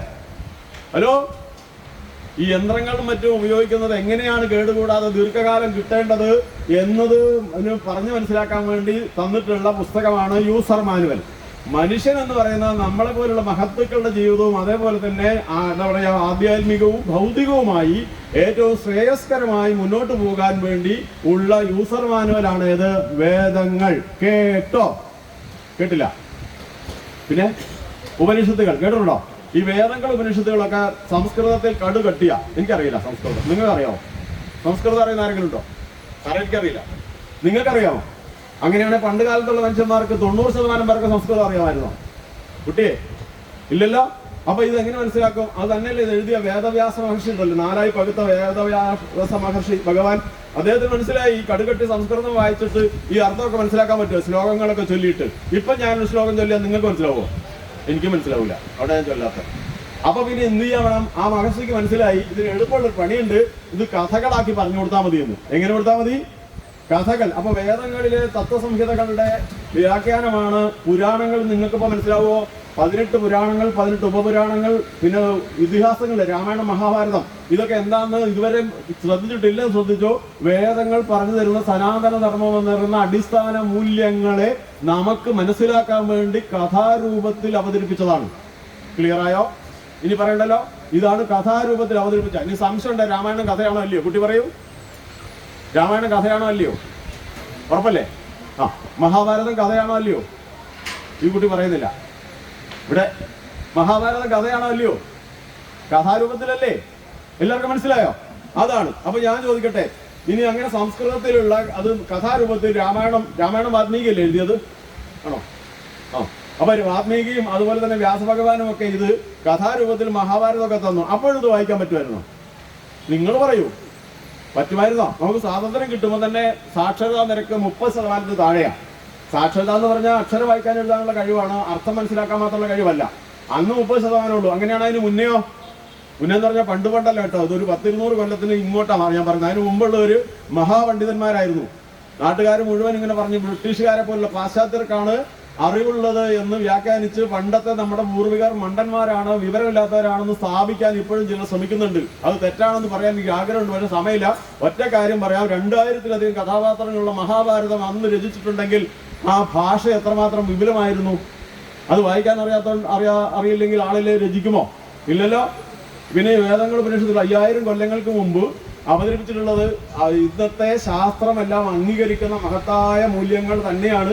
അതും നമ്മുടെ സമയപരിമിതി കൊണ്ട് ഞാൻ അതിലേക്ക് പോകുന്നില്ല. ഏതായാലും ഇപ്പൊ ഞാൻ പറഞ്ഞത് ഒരു 150 കൊല്ലത്തിന് ഇപ്പറുള്ള മനുഷ്യരുടെ അന്ന് വിദ്യാഭ്യാസത്തിന്റെ സാഹചര്യം പിന്നീട് ക്ഷയിച്ചു പോയതാ.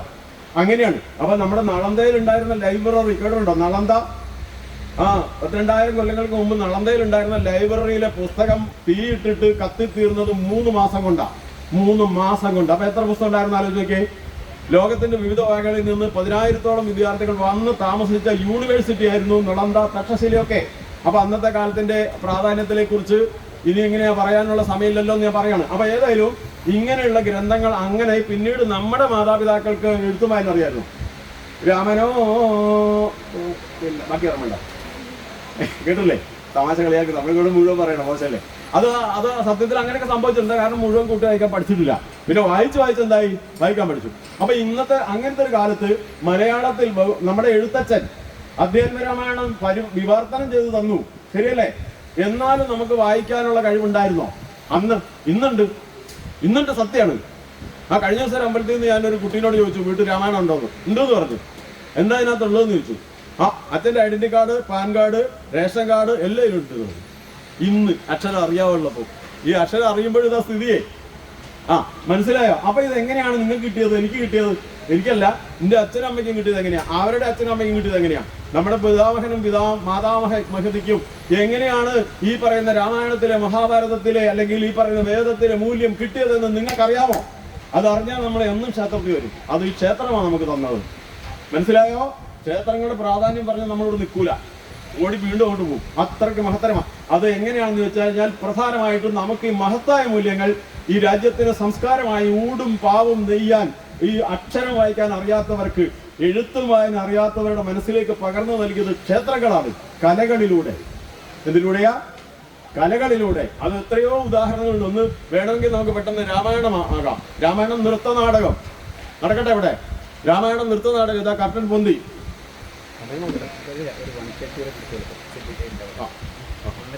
സാർ പറഞ്ഞാൽ മതി. ഓക്കെ, അപ്പൊ നാടകം തുടങ്ങല്ലേ? നൃത്തനാടകം. കർട്ടൻ വരുന്നത് തുടങ്ങി. ഇത് രംഗം ഏതെന്നറിയാം? ഏറ്റവും എളുപ്പമുള്ള നമുക്ക് അറിയുന്ന രംഗം എടുക്കാം. നമ്മുടെ എന്താണ്, അയോധ്യയിലെ ജനങ്ങളെല്ലാവരും ആടിപ്പാടി ഉല്ലസിച്ച് പെരുമ്പറ കൊട്ടി ആഘോഷിക്കുകയാണ്.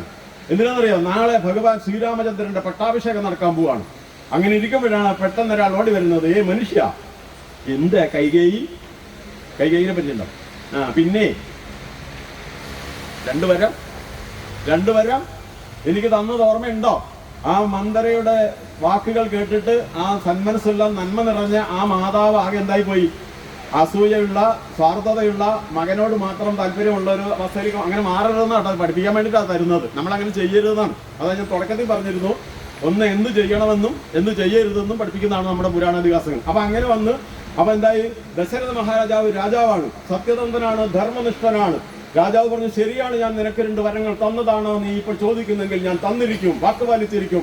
എങ്കിൽ ഈ ശ്രീരാമനെ കാട്ടിലയക്കണം, എന്റെ മകൻ, എന്റെ പുത്രൻ ഭരതനെ രാജാവാക്കണമെന്നാണ് പറഞ്ഞത്. അപ്പൊ ആ ഏറ്റവും പ്രിയപ്പെട്ട ജീവനേക്കാൾ ജീവനായ ശ്രീരാമചന്ദ്രനെ രാജാവാക്കാതിരിക്കുക, കാട്ടിലയക്കാന്ന് പറഞ്ഞാൽ അദ്ദേഹത്തിന് സഹിക്കാൻ പറ്റില്ല. പക്ഷേ വാക്ക് പാലിക്കുക എന്നത് ഭാരതത്തിന്റെ മഹത്തായ ദർശനമാണ്, ധർമ്മമാണ്. അതാണ് ഭാരതം പഠിക്കുക. ആ നാടകം കണ്ടപ്പോൾ പഠിച്ചു കഴിഞ്ഞത്.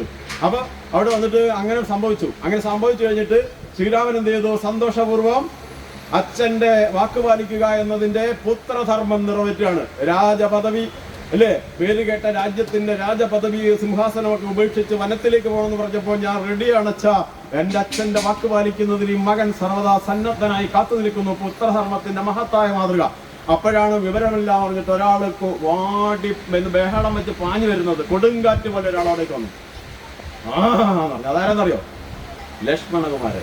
ലക്ഷ്മണകുമാരൻ വന്ന് പറഞ്ഞ ചീത്തയൊന്നും ഞാനത് പറയുന്നില്ല. ആകെ കച്ചനായിരുന്നു. വന്നിട്ട് ബഹളം വെച്ച് അച്ഛനെ പിടിച്ചു കെട്ടിട്ട് എന്ത് ചെയ്തിട്ട് വേണമെങ്കിലും ഞാൻ എന്റെ ജ്യേഷ്ഠനെ അഭിഷേകം ചെയ്യുമെന്ന് പറഞ്ഞത്. അങ്ങനെ കോപാകുലനായി നിന്ന ലക്ഷ്മണകുമാരനെ ഭഗവാൻ ശ്രീരാമചന്ദ്രൻ ഒന്നങ്ങോട്ട് ആശ്ലേഷിച്ചു. അങ്ങ് കെട്ടിപ്പിടിച്ച ചൂടങ്ങ് തണുപ്പിച്ചു. മനഃശാസ്ത്രപരമായിട്ടാ. അങ്ങനെയല്ലേ? നിങ്ങളെ മക്കളാരെങ്കിലും നിങ്ങളോട് ദേഷ്യം പിടിച്ച് കടന്നു വരുമ്പോ ഒന്ന് കയറി കെട്ടിപ്പിടിച്ച് ഒരു ചുംബനം കൊടുത്താൽ തീർന്നു. ഇത്രയുള്ളൂ. ഇതാണ് മനഃശാസ്ത്രം. പണ്ടേ മനഃശാസ്ത്രം മനസ്സിലായോ? അതാണ്. എന്നിട്ടാണ് പറയുന്നത്, ഓഗങ്ങളെല്ലാം ക്ഷണപ്രഭാചഞ്ചലം വേഗേന നഷ്ടമായുസ്സുമോർക്കനീ. എല്ലാവർക്കും അറിയുന്നല്ലേ രാമായണ മാസം ഇല്ലേ? ലോകത്തിൽ ഒരു പുണ്യഗ്രന്ഥം വായിക്കാൻ 1 മാസം നീക്കി വെക്കുന്ന ഒരു ജനതയേ ഉള്ളൂ. അതാരാന്നറിയോ? കാത്തൂർ പൊയിലുകാര്. മനസ്സിലായോ? നിങ്ങൾക്ക് മാത്രമൊന്നുമല്ല, മലയാളികൾ മൊത്തം. അത് ശരി, ഞങ്ങൾ ഭയങ്കര മനസ്സിലായ. ശരിയാണോ തെറ്റാണോ? എന്നിട്ടാണോ ഒരു അഭിമാനം ഇല്ലാതിരിക്കുന്നത്? കണ്ടോ? അത് വലിയ കാര്യമല്ലേ? അപ്പൊ എന്താണ് പറഞ്ഞത്? ഭോഗങ്ങളെല്ലാം ക്ഷണപ്രഭാചഞ്ചലം വേഗേന നഷ്ടമായുസ്സുമോർക്കനീ വന്യസന്തപ്ത ലോഹസ്താംബു ബിന്ദുനാ സന്നിഭം മർത്യജന്മം ക്ഷണഭങ്കുരം. അല്ലേ? ഈ കാണുന്ന സുഖസൗഭാഗ്യങ്ങളൊക്കെയും ക്ഷണഭങ്കുരമാണ്. നമ്മൾ വിചാരിക്കാത്ത നേരത്താണ് ചിലപ്പോൾ പലതും സംഭവിക്കുന്നത്. അല്ലേ കുട്ടി? അല്ലേ? നമ്മൾ വിചാരിക്കാത്ത നേരത്താണ്. ഏതാണ്? ഒരു രാവിപ്പോൾ ക്ഷണം അങ്ങോട്ടും ഇങ്ങോട്ടും. സ്കൂളിൽ പോയിട്ടുള്ളവരുണ്ടോ അതിനകത്ത്? അത് ഞാൻ മാത്രമല്ലോ. സ്കൂളിൽ പോയിട്ടില്ലേ എല്ലാവരും? ഞാനും പോയിട്ടുണ്ട് 10ാം ക്ലാസ് വരെ. ഒന്നാലോചിച്ച് നോക്കിയേ. മനസ്സിലെന്ന് ഓർത്താൽ അന്ന് പഠിച്ചില്ലേ? ഇത് എനിക്ക് പെട്ടെന്ന് മനസ്സിൽ ഓർമ്മ വന്നാ. നമ്മൾ പഠിച്ചൊക്കെ നമ്മുടെ ഉള്ളിൽ കിടക്കുന്നുണ്ട് അല്ലേ? നമുക്ക് ഇഷ്ടമാണെങ്കിലും ഓർത്തിരിക്കത്തുള്ളൂ. ഏതായിരുന്നു? രാവിപ്പോൾ ക്ഷണം അങ്ങോട്ടും ഇങ്ങോട്ടും ദേവൻ സൂര്യൻ ഉദിക്കും ഇക്കമലവും കാലേ വിടർന്നിടുമെന്ന് ഏവം മുട്ടിനകത്തിരുന്നളി മനോരാജ്യം തുടർന്നിടവേ ദൈവത്തിൻ മനമാരു കണ്ടു പിഴുതാന്ദ്രന പത്മിനി. ഇത് പഠിച്ചിട്ടുണ്ടോ? ഉണ്ടാവില്ല അല്ലേ? നിങ്ങൾക്കൊന്നും ഇപ്പം ഉണ്ടാവില്ല. നേരത്തെ ഉണ്ടായിരുന്നു. എന്താ പറയാ? ഒരു വണ്ട് ഒരു വണ്ട് ഒരു താമരപ്പൂവിന്റെ അകത്ത് കയറി തേൻ കുടിച്ചു. അത് മലയാളി വണ്ടായിരുന്നുകൊണ്ട് കുടിച്ചിട്ട് നിർത്തിയില്ല, ഫുള്ള് കുടിച്ചു. അടുത്ത വണ്ടിന് ലേശം കിട്ടിക്കോട്ടെ എന്ന് വിചാരിക്കത്തില്ല. അതാണ് മലയാളി വണ്ട് അല്ലെ. കിട്ടുന്നത് മുഴുവൻ കുടിച്ച് പൂസായി. അതിന് ഇറങ്ങി പോകാൻ പറ്റാണ്ട് ഇരുന്ന് അതിനകത്ത് മത്ത് പിടിച്ചിരിക്കാന്നാണ് തോന്നുന്നത് അതിന്റെ വാക്ക് അല്ലേ. അവിടെ ഇരുന്ന് പോയി. പിന്നെ വൈകുന്നേരം സൂര്യൻ അസ്തമിച്ചാൽ താമരയ്ക്ക് എന്ത് പറ്റും? സൂര്യൻ അസ്തമിച്ചാൽ താമര കൂമ്പി പോവില്ലേ. അങ്ങനെ കുറച്ച് കഴിഞ്ഞ് പൂസൊക്കെ വിട്ട് ബോധം വന്നപ്പോൾ അർദ്ധരാത്രിയായി. അങ്ങനെ അർദ്ധരാത്രി കഴിഞ്ഞപ്പോഴാണ് ഉറക്കം തെളിഞ്ഞത്. അപ്പോഴാണ് ഇതിന് ഓർമ്മ വന്നത്, ഞാൻ പൂവിന്റെ അകത്ത് പെട്ട് കിടക്കാണ്. അപ്പൊ ആശ്വസിക്കുകയാണ്. എന്താണ്? സ്വപ്നം കാണുകയാണ്. എന്താണ്? രാവിപ്പോൾ ക്ഷണമങ്ങൊടുങ്ങിടും ദേവൻ സൂര്യൻ ഉദിക്കും ഇക്കമലവും കാലേ വിടർന്നിടുമെന്ന് ഏവം മുട്ടിനകത്തിരുന്നടി മനോരാജ്യം തുടർന്നിടവേ ദൈവത്തിൻ മനമാര് കണ്ടു പിഴുതാൻ ദന്തീന്ദ്രന പത്മിനി. അങ്ങനെ സൂര്യൻ ഉദിക്കും, താമര വിടരും, എനിക്ക് രക്ഷപ്പെടാമല്ലോ എന്നങ്ങനെ വിചാരിച്ചിരിക്കുമ്പോഴാണ് ഒരാന വന്നിട്ട് ആ പൂവ് മറിച്ച് നിലത്തിട്ട് ചവിട്ടി അരച്ച് കളഞ്ഞു പോയി. മാൻ പ്രപ്പോസസ് ഗോഡ് ഡിസ്പോസസ് ഇംഗ്ലീഷിലാരെ പറഞ്ഞു കേട്ടത്. ശരിയാണോ? ഇതാണ് ജീവിതം. മനസ്സിലായോ? അതുകൊണ്ട് ഭോഗങ്ങളെല്ലാം ക്ഷണപ്രഭാതഞ്ചലം വേഗേന നഷ്ടമായുസ്മോർക്കതി. നമ്മളിപ്പോ എന്താണ് കാണിക്കുന്നത്? നീ എന്താ മോനെ പറയുന്നത്? ചക്ഷുശ്രവണകളസ്തമാന്തർദുരം ഭക്ഷണത്തിനപേക്ഷിക്കുന്നതുപോലെ കലാഹിന പരിഗ്രസ്തമാ ലോകവും ആലോലചേതസാ ഭോഗങ്ങൾ നേടുന്നു. നമ്മളിപ്പോ എവിടെ ഇരിക്കുന്നത്? പാമ്പിന്റെ വായിൽ തവള ഇരിക്കും പോലെയാ. പാമ്പിന്റെ വായിൽ അകപ്പെട്ടു പോയ തവളയുടെ അവസ്ഥ എന്താ? അത് വിഴുങ്ങിക്കൊണ്ടിരിക്കുകയാണ്. അപ്പൊ അതിന്റെ തല മാത്രമേ പുറത്തുള്ളൂ. ആ പുറത്ത് തലയുള്ള തവള അതിന്റെ ജീവിതം ഇപ്പൊ തീരാൻ പോവാന്ന് മനസ്സിലാവാതെ മുന്നിൽ കൂടി പറന്ന പ്രാണിയെ പിടിക്കാൻ വേണ്ടി അതിന്റെ നാവ് ഇങ്ങനെ നീട്ടാണ്. ഇതിപ്പോ അങ്ങോട്ട് പോവാണ്. അതറിയാതെ എന്ത് പറഞ്ഞാലും നമ്മൾ കാലമാകുന്ന പാമ്പിന്റെ വായിലായിരിക്കുന്നത്. അത് നമുക്കൊരു 5 മിനിറ്റ് പറഞ്ഞ് മനസ്സിലാക്കാനുള്ളതാണ്. അതിലേക്ക് പോകാൻ പറ്റില്ല. അങ്ങനെയുള്ള നമുക്കും ക്ഷണമായിട്ടുള്ളത് അല്ലേ. എന്താണ്? ഈ ലോഹസ്താമ്പ് ബിന്ദുന സന്നിഭം. എന്താണ്? ചുട്ടുപഴുത്ത ഇരുമ്പ് പലകയിൽ ഒരു തുള്ളി വെള്ളം വീണാലെന്ന പോലെ നമ്മുടെ അവസ്ഥ. ചുട്ടുപഴുത്ത ഇരുമ്പ് പലകയിൽ ഒരു തുള്ളി വെള്ളം വീണാൽ എന്താണെന്നറിയാവോ? അടുക്കള കയറിയിട്ടുണ്ടോ? ഒരു തുള്ളി വെള്ളം വീണാൽ എന്താവും? ഇത്രയുള്ള ഈ വലിയ ലോകത്തിന്റെ ഈ 4 യുഗങ്ങൾ ചേർന്ന ഈ വലിയ കാലത്തിന്റെ ഇടയിൽ നമ്മുടെ ഈ 60 വയസ്സ് 70 വയസ്സ് 50 വയസ്സെന്ന് പറഞ്ഞാൽ എത്രയുണ്ട്? നിസ്സാരമാണ്. അതിനിടയിൽ രാജസിംഹാസനം വലിയ കാര്യമാണോ മോനെ? വനവും സിംഹാസനം അല്ലല്ലോ മോനെ നമുക്ക് പ്രധാനം. അതിനേക്കാൾ പ്രധാനം പുത്രധർമ്മമാണ് മോനെ എന്ന് പറഞ്ഞ് ചേർത്തങ്ങ് പിടിച്ചു. അപ്പോഴാണ് ലക്ഷ്മണൻ ഓർമ്മ വന്നത്, അച്ഛന് വേണ്ടിയിട്ട് എന്ത് ത്യാഗവും ചെയ്യാൻ കഴിയുന്നില്ലെങ്കിൽ പിന്നെ പുത്രനല്ലല്ലോ, എനിക്ക് തെറ്റുപറ്റി ജ്യേഷ്ഠ എന്ന് തിരുത്തുന്നത് കണ്ടിരുന്ന മുഴുവൻ ആളുകൾക്കും എഴുത്തും വായനയും വേണ്ട, ഇതാണ് മകൻ എന്ന് തിരിച്ചറിഞ്ഞില്ലേ? ഇല്ലേ? കണ്ടോ? അത് കഴിഞ്ഞിട്ടാണ് പിന്നെ അടുത്ത ആൾ വരുന്നത്, സുമിത്രാദേവി. മോനെ ലക്ഷ്മണകുമാര, എന്താ മോനെ? നീ ജ്യേഷ്ഠനോടൊപ്പം കാട്ടിലേക്ക് പോവാണോ? അതെ, ഞാൻ പോവുകയാണ്. എനിക്ക് ജ്യേഷ്ഠനെ പിരിഞ്ഞിരിക്കാൻ സാധ്യമല്ല, അത് നമുക്കറിയാം മോനെ. അതുകൊണ്ട് നിന്നോട് എനിക്ക് 2 ഉപദേശങ്ങൾ പറഞ്ഞു തരാനുണ്ട്. എന്താ പറഞ്ഞു വിടാൻ പോകുന്നത്? ഈ കൂടെ വരുന്നത് ആരാണ്? നിന്റെ ജ്യേഷ്ഠനാണ്, അച്ഛനല്ല അല്ലേ. അച്ഛനെ എന്ത് ചെയ്യണം? കാട്ടിലെത്തുമ്പോ ജ്യേഷ്ഠൻ എന്ത് ചെയ്യണം? ശ്രീരാമനെ അച്ഛന്റെ സ്ഥാനത്ത് കാണണം ഇല്ലേ? അയ്യോ, അതുപോലെ തന്നെ മാം വിധി ജനകാത്മജ. ഞാനാരാണ്? ഞാൻ കൂടെ വരുന്നുണ്ടോ? നമ്മ കൂടെ വരുന്നില്ല. പിന്നെ ആരാ കൂടെ വരുന്നത്? ജ്യേഷ്ഠത്തി അമ്മയാണ്. അതാണ് മാം വിധി ജനകാത്മജ. എന്നെ പോലെ ആരെ കാണണം? ജനകാത്മജയെ കാണണം, സീതയെ കാണണം. അപ്പൊ കാട്ടിലേക്ക് വരുന്നത് ആരാണ്? രാമം ദശരഥം വിധി. രാമനെ എങ്ങനെ കണക്കാക്കണം? ദശരഥനായി കാണണം. മാം വിധി ജനകാത്മജ, എന്നെ നീ സീതയായി കാണണം. അടവി അയോധ്യയായി കാണണം, വനം അയോധ്യയായിട്ട് കാണണം. എന്ന് പറഞ്ഞാൽ എന്താണ്?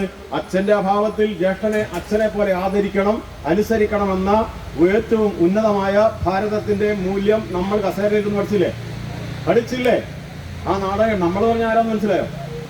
ഞാൻ പറഞ്ഞ ആ നാടകം കണ്ടുകൊണ്ടിരിക്കുന്ന അക്കാലത്തെ ഒരു 50 കൊല്ലം മുമ്പുള്ള മനുഷ്യർ, 75 കൊല്ലം മുമ്പുള്ള മനുഷ്യരുടെ കാര്യം ഞാൻ പറയുന്നത്. അവർ പഠിച്ചില്ല, അവർക്ക് എഴുത്തുമാന വേണമായിരുന്നു അത് പഠിക്കാൻ. അങ്ങനെയാണ് അറിവ് നേടി ആ സംസ്കാരത്തിലേക്ക് വന്നതെന്ന് ഞാൻ പറഞ്ഞു. അതാണ് ക്ഷേത്രത്തിന് വലിയ പ്രാധാന്യമാണത്. അപ്പൊ ഇതുപോലെ ഉള്ളതെല്ലാം സുമിത്രാദേവി പറയുന്നത് തൊട്ട് ഒരുപാടുണ്ട്. പിന്നെ അതിന്റെ കഥകൾ പറഞ്ഞു തീരൂല. സുമിത്ര, അതിൽ ഊർമിള 14 വർഷമാണ് ഉറക്കമേറ്റെടുത്ത് ലക്ഷ്മണന് വേണ്ടി വീട്ടിൽ കാത്തിരുന്നത്.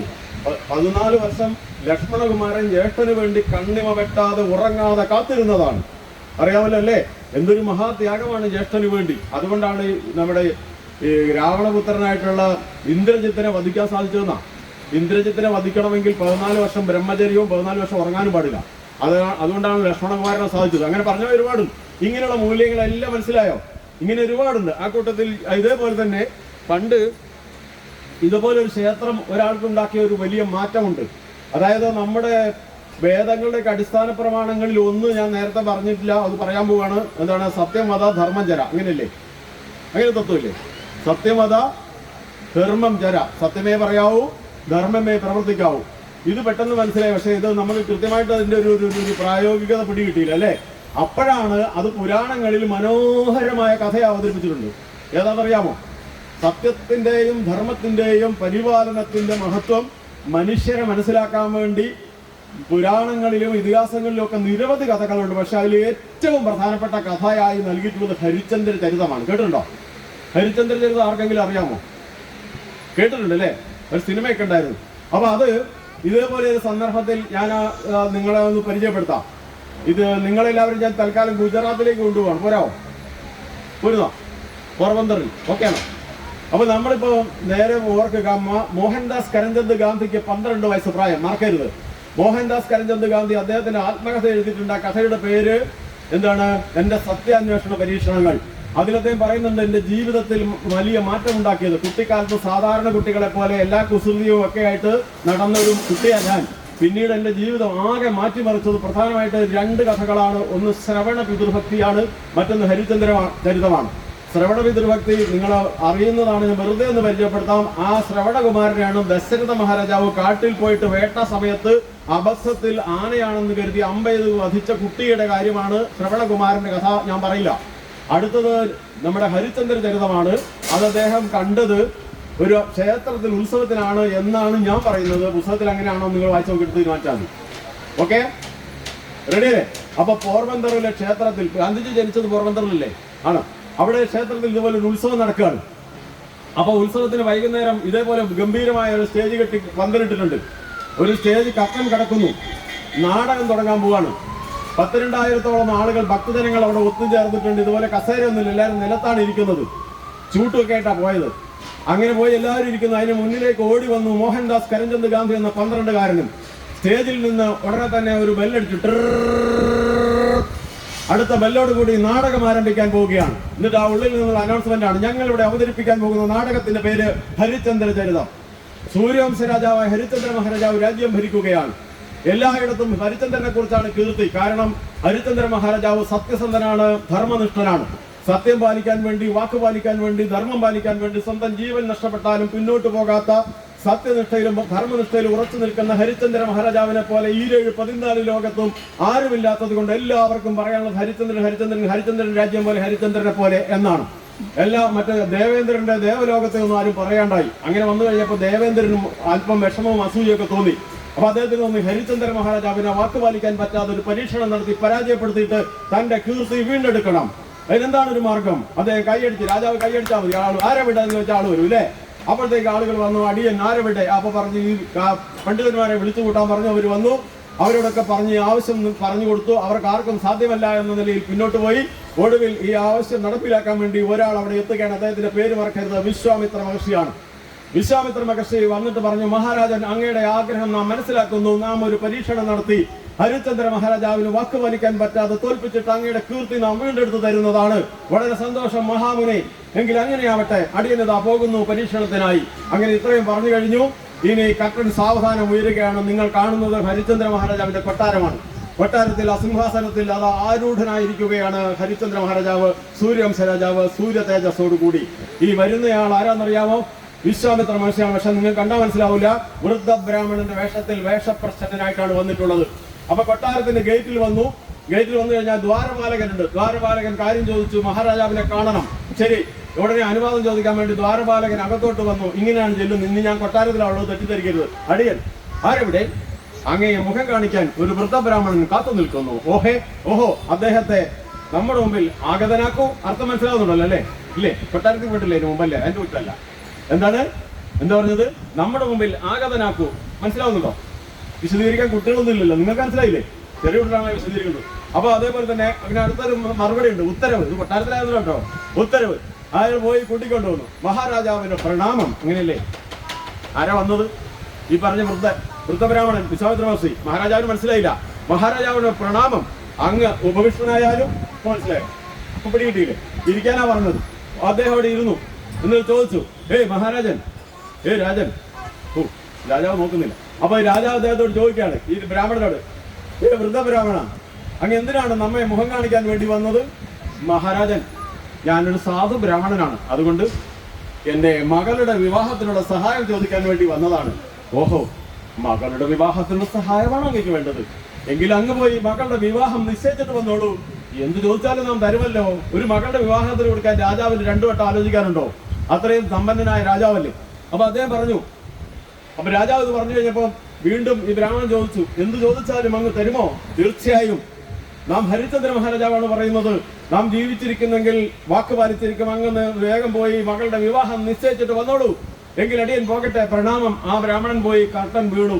വീണ്ടും അടുത്ത രംഗം, കർട്ടൻ വീണ്ടും ഉയർന്നു. ഇത് 3 മാസം കഴിഞ്ഞുള്ള ഒരു രംഗമാണ് അടുത്തത് നടക്കാൻ പോകുന്നത്. നേരത്തെ പറഞ്ഞതുപോലെ ദ്വാരപാലകൻ വരുന്നു. ഇദ്ദേഹം വീണ്ടും ബ്രാഹ്മണൻ വരുന്നു. അദ്ദേഹം വന്നു ഉപേക്ഷനാകാൻ പറഞ്ഞിരുന്നു. മഹാരാജാവിന് പ്രണാമം. അപ്പൊ രാജാവ് ചോദിച്ചു, അങ്ങ് എന്തിനാണ് നമ്മെ വീണ്ടും മുഖം കാണിക്കാൻ വേണ്ടി വന്നത്? മഹാരാജൻ, മകളുടെ വിവാഹം നിശ്ചയിച്ചിരിക്കുന്നു, അതുകൊണ്ട് അങ്ങ് തരാമെന്ന് പറഞ്ഞത്. എന്താണ് അങ്ങേക്ക് വേണ്ടത്? എന്ത് ചോദിച്ചാലും തരുമെന്നല്ലേ പറഞ്ഞത്? തീർച്ചയായും പറഞ്ഞത് ഹരിചന്ദ്ര മഹാരാജാവാണ്. താങ്കൾ ചോദിച്ചോളൂ. ഇപ്പോൾ ഇനി നിങ്ങൾ വാമനനെ ഒന്ന് ഓർത്താൽ മതി. ഈ പറഞ്ഞ സാധു ബ്രാഹ്മണന്റെ ഭാവം മാറി ചാടി എഴുന്നേറ്റു. എന്നിട്ട് ചോദിച്ചു, ഒറ്റ ചോദ്യമാണ്. മഹാരാജൻ, അങ്ങയുടെ രാജ്യം മുഴുവൻ ചെങ്കോലും കിരീടവും സിംഹാസനമടക്കമുള്ള സകല സ്വത്തുക്കളും നമുക്ക് ഇപ്പോൾ കിട്ടണം. രാജാവ് ഞെട്ടി. രാജാവ് വേർത്തൊഴുകാൻ തുടങ്ങി. രാജാവ് സ്ഥലകാലബോധം പോയ പോലെ ആയിപ്പോയി. ഇത് എന്താണ്, വലിയ ചതിയാണെന്ന് അപ്പോഴാണ് മനസ്സിലായത്. എന്ത് ചെയ്യണമെന്നറിയാതെ നിൽക്കുന്ന സമയത്ത് ഈ ബ്രാഹ്മണൻ പെട്ടെന്ന് വിചാരിച്ചു, ഇപ്പൊ രാജാവിന് ബോധം പോയി നിൽക്കുക, ഇപ്പൊ പോയാൽ രാജാവ് തോറ്റു അല്ലേ, വാക്ക് പാലിക്കുന്നതിന് മുമ്പ് പോകാലോ. അതുകൊണ്ട് ആ ബ്രാഹ്മണൻ പറഞ്ഞു, മഹാരാജൻ അങ്ങ് തരില്ലെന്ന് മനസ്സിലാകുന്നു, അങ്ങ് കണ്ടാൽ തന്നെ മനസ്സിലാകുന്നുണ്ട്, അതുകൊണ്ട് അങ്ങ് തരുന്നില്ലെങ്കിൽ വേണ്ട, നാം ഇതാ പോകുന്നു എന്ന് പറയുമ്പോ ഇത് കേട്ട മാത്രമേ രാജാവിന് ബോധം തിരിച്ചു കിട്ടി. പെട്ടെന്ന് ഓർമ്മ വന്നു, വരുത്, അങ്ങ് പോകരുത്, ഇതാ നാം വാക്ക് പാലിച്ചിരിക്കുന്നു, നമ്മുടെ സിംഹാസനവും ചെങ്കോലും കിരീടവും അടക്കമുള്ള സകല സ്വത്തുക്കളും ഇതാ അങ്ങേക്ക് നാം ദാനം ചെയ്തിരിക്കുന്നു. ഇത് കേട്ട മാത്രയിൽ ആ ബ്രാഹ്മണൻ മെല്ലെ ഒന്ന് ചിരിച്ചു. എന്താണ് അങ്ങ് ചിരിക്കുന്നത്? ഒരു ഉച്ചഭാവത്തിൽ.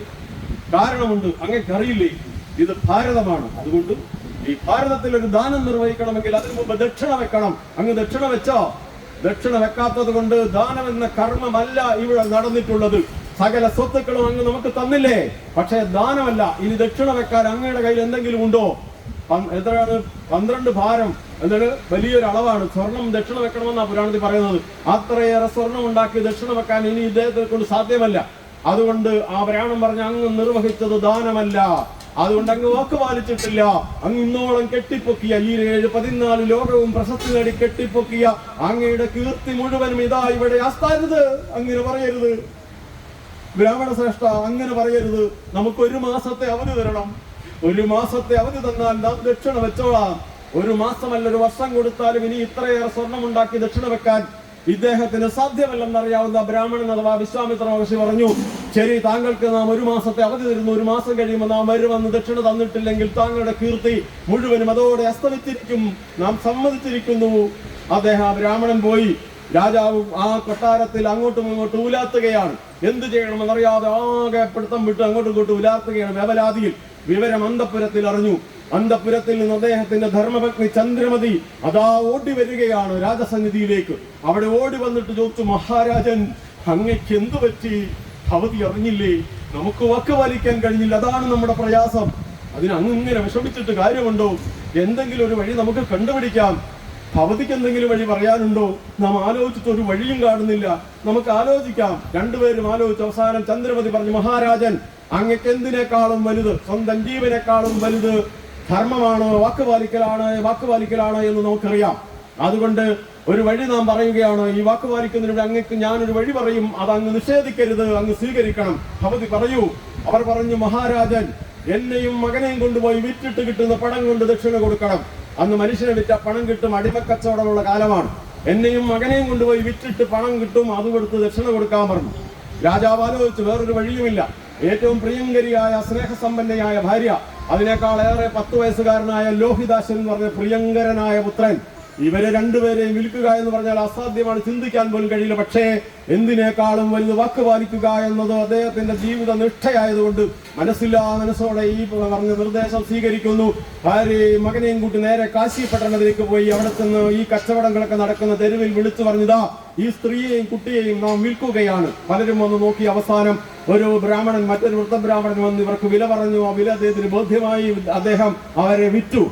അങ്ങനെ ചന്ദ്രമതിയെയും മകനെയും വിറ്റു. പൈസ ദക്ഷിണ കൊടുക്കാൻ കഴിഞ്ഞിട്ടില്ല. പക്ഷെ ചന്ദ്രമതിയെയും കൂട്ടി ഈ ബ്രാഹ്മണൻ പോവുകയാണ്. എങ്ങോട്ടാ പോകുന്നറിയാമോ? ചന്ദ്രമതിയെ കൊണ്ടുപോകുന്നത് ഈ ബ്രാഹ്മണന്റെ വീട്ടിൽ അടുക്കള പണിക്കാണ്. പോകുന്നത് ആരാന്നറിയാമോ?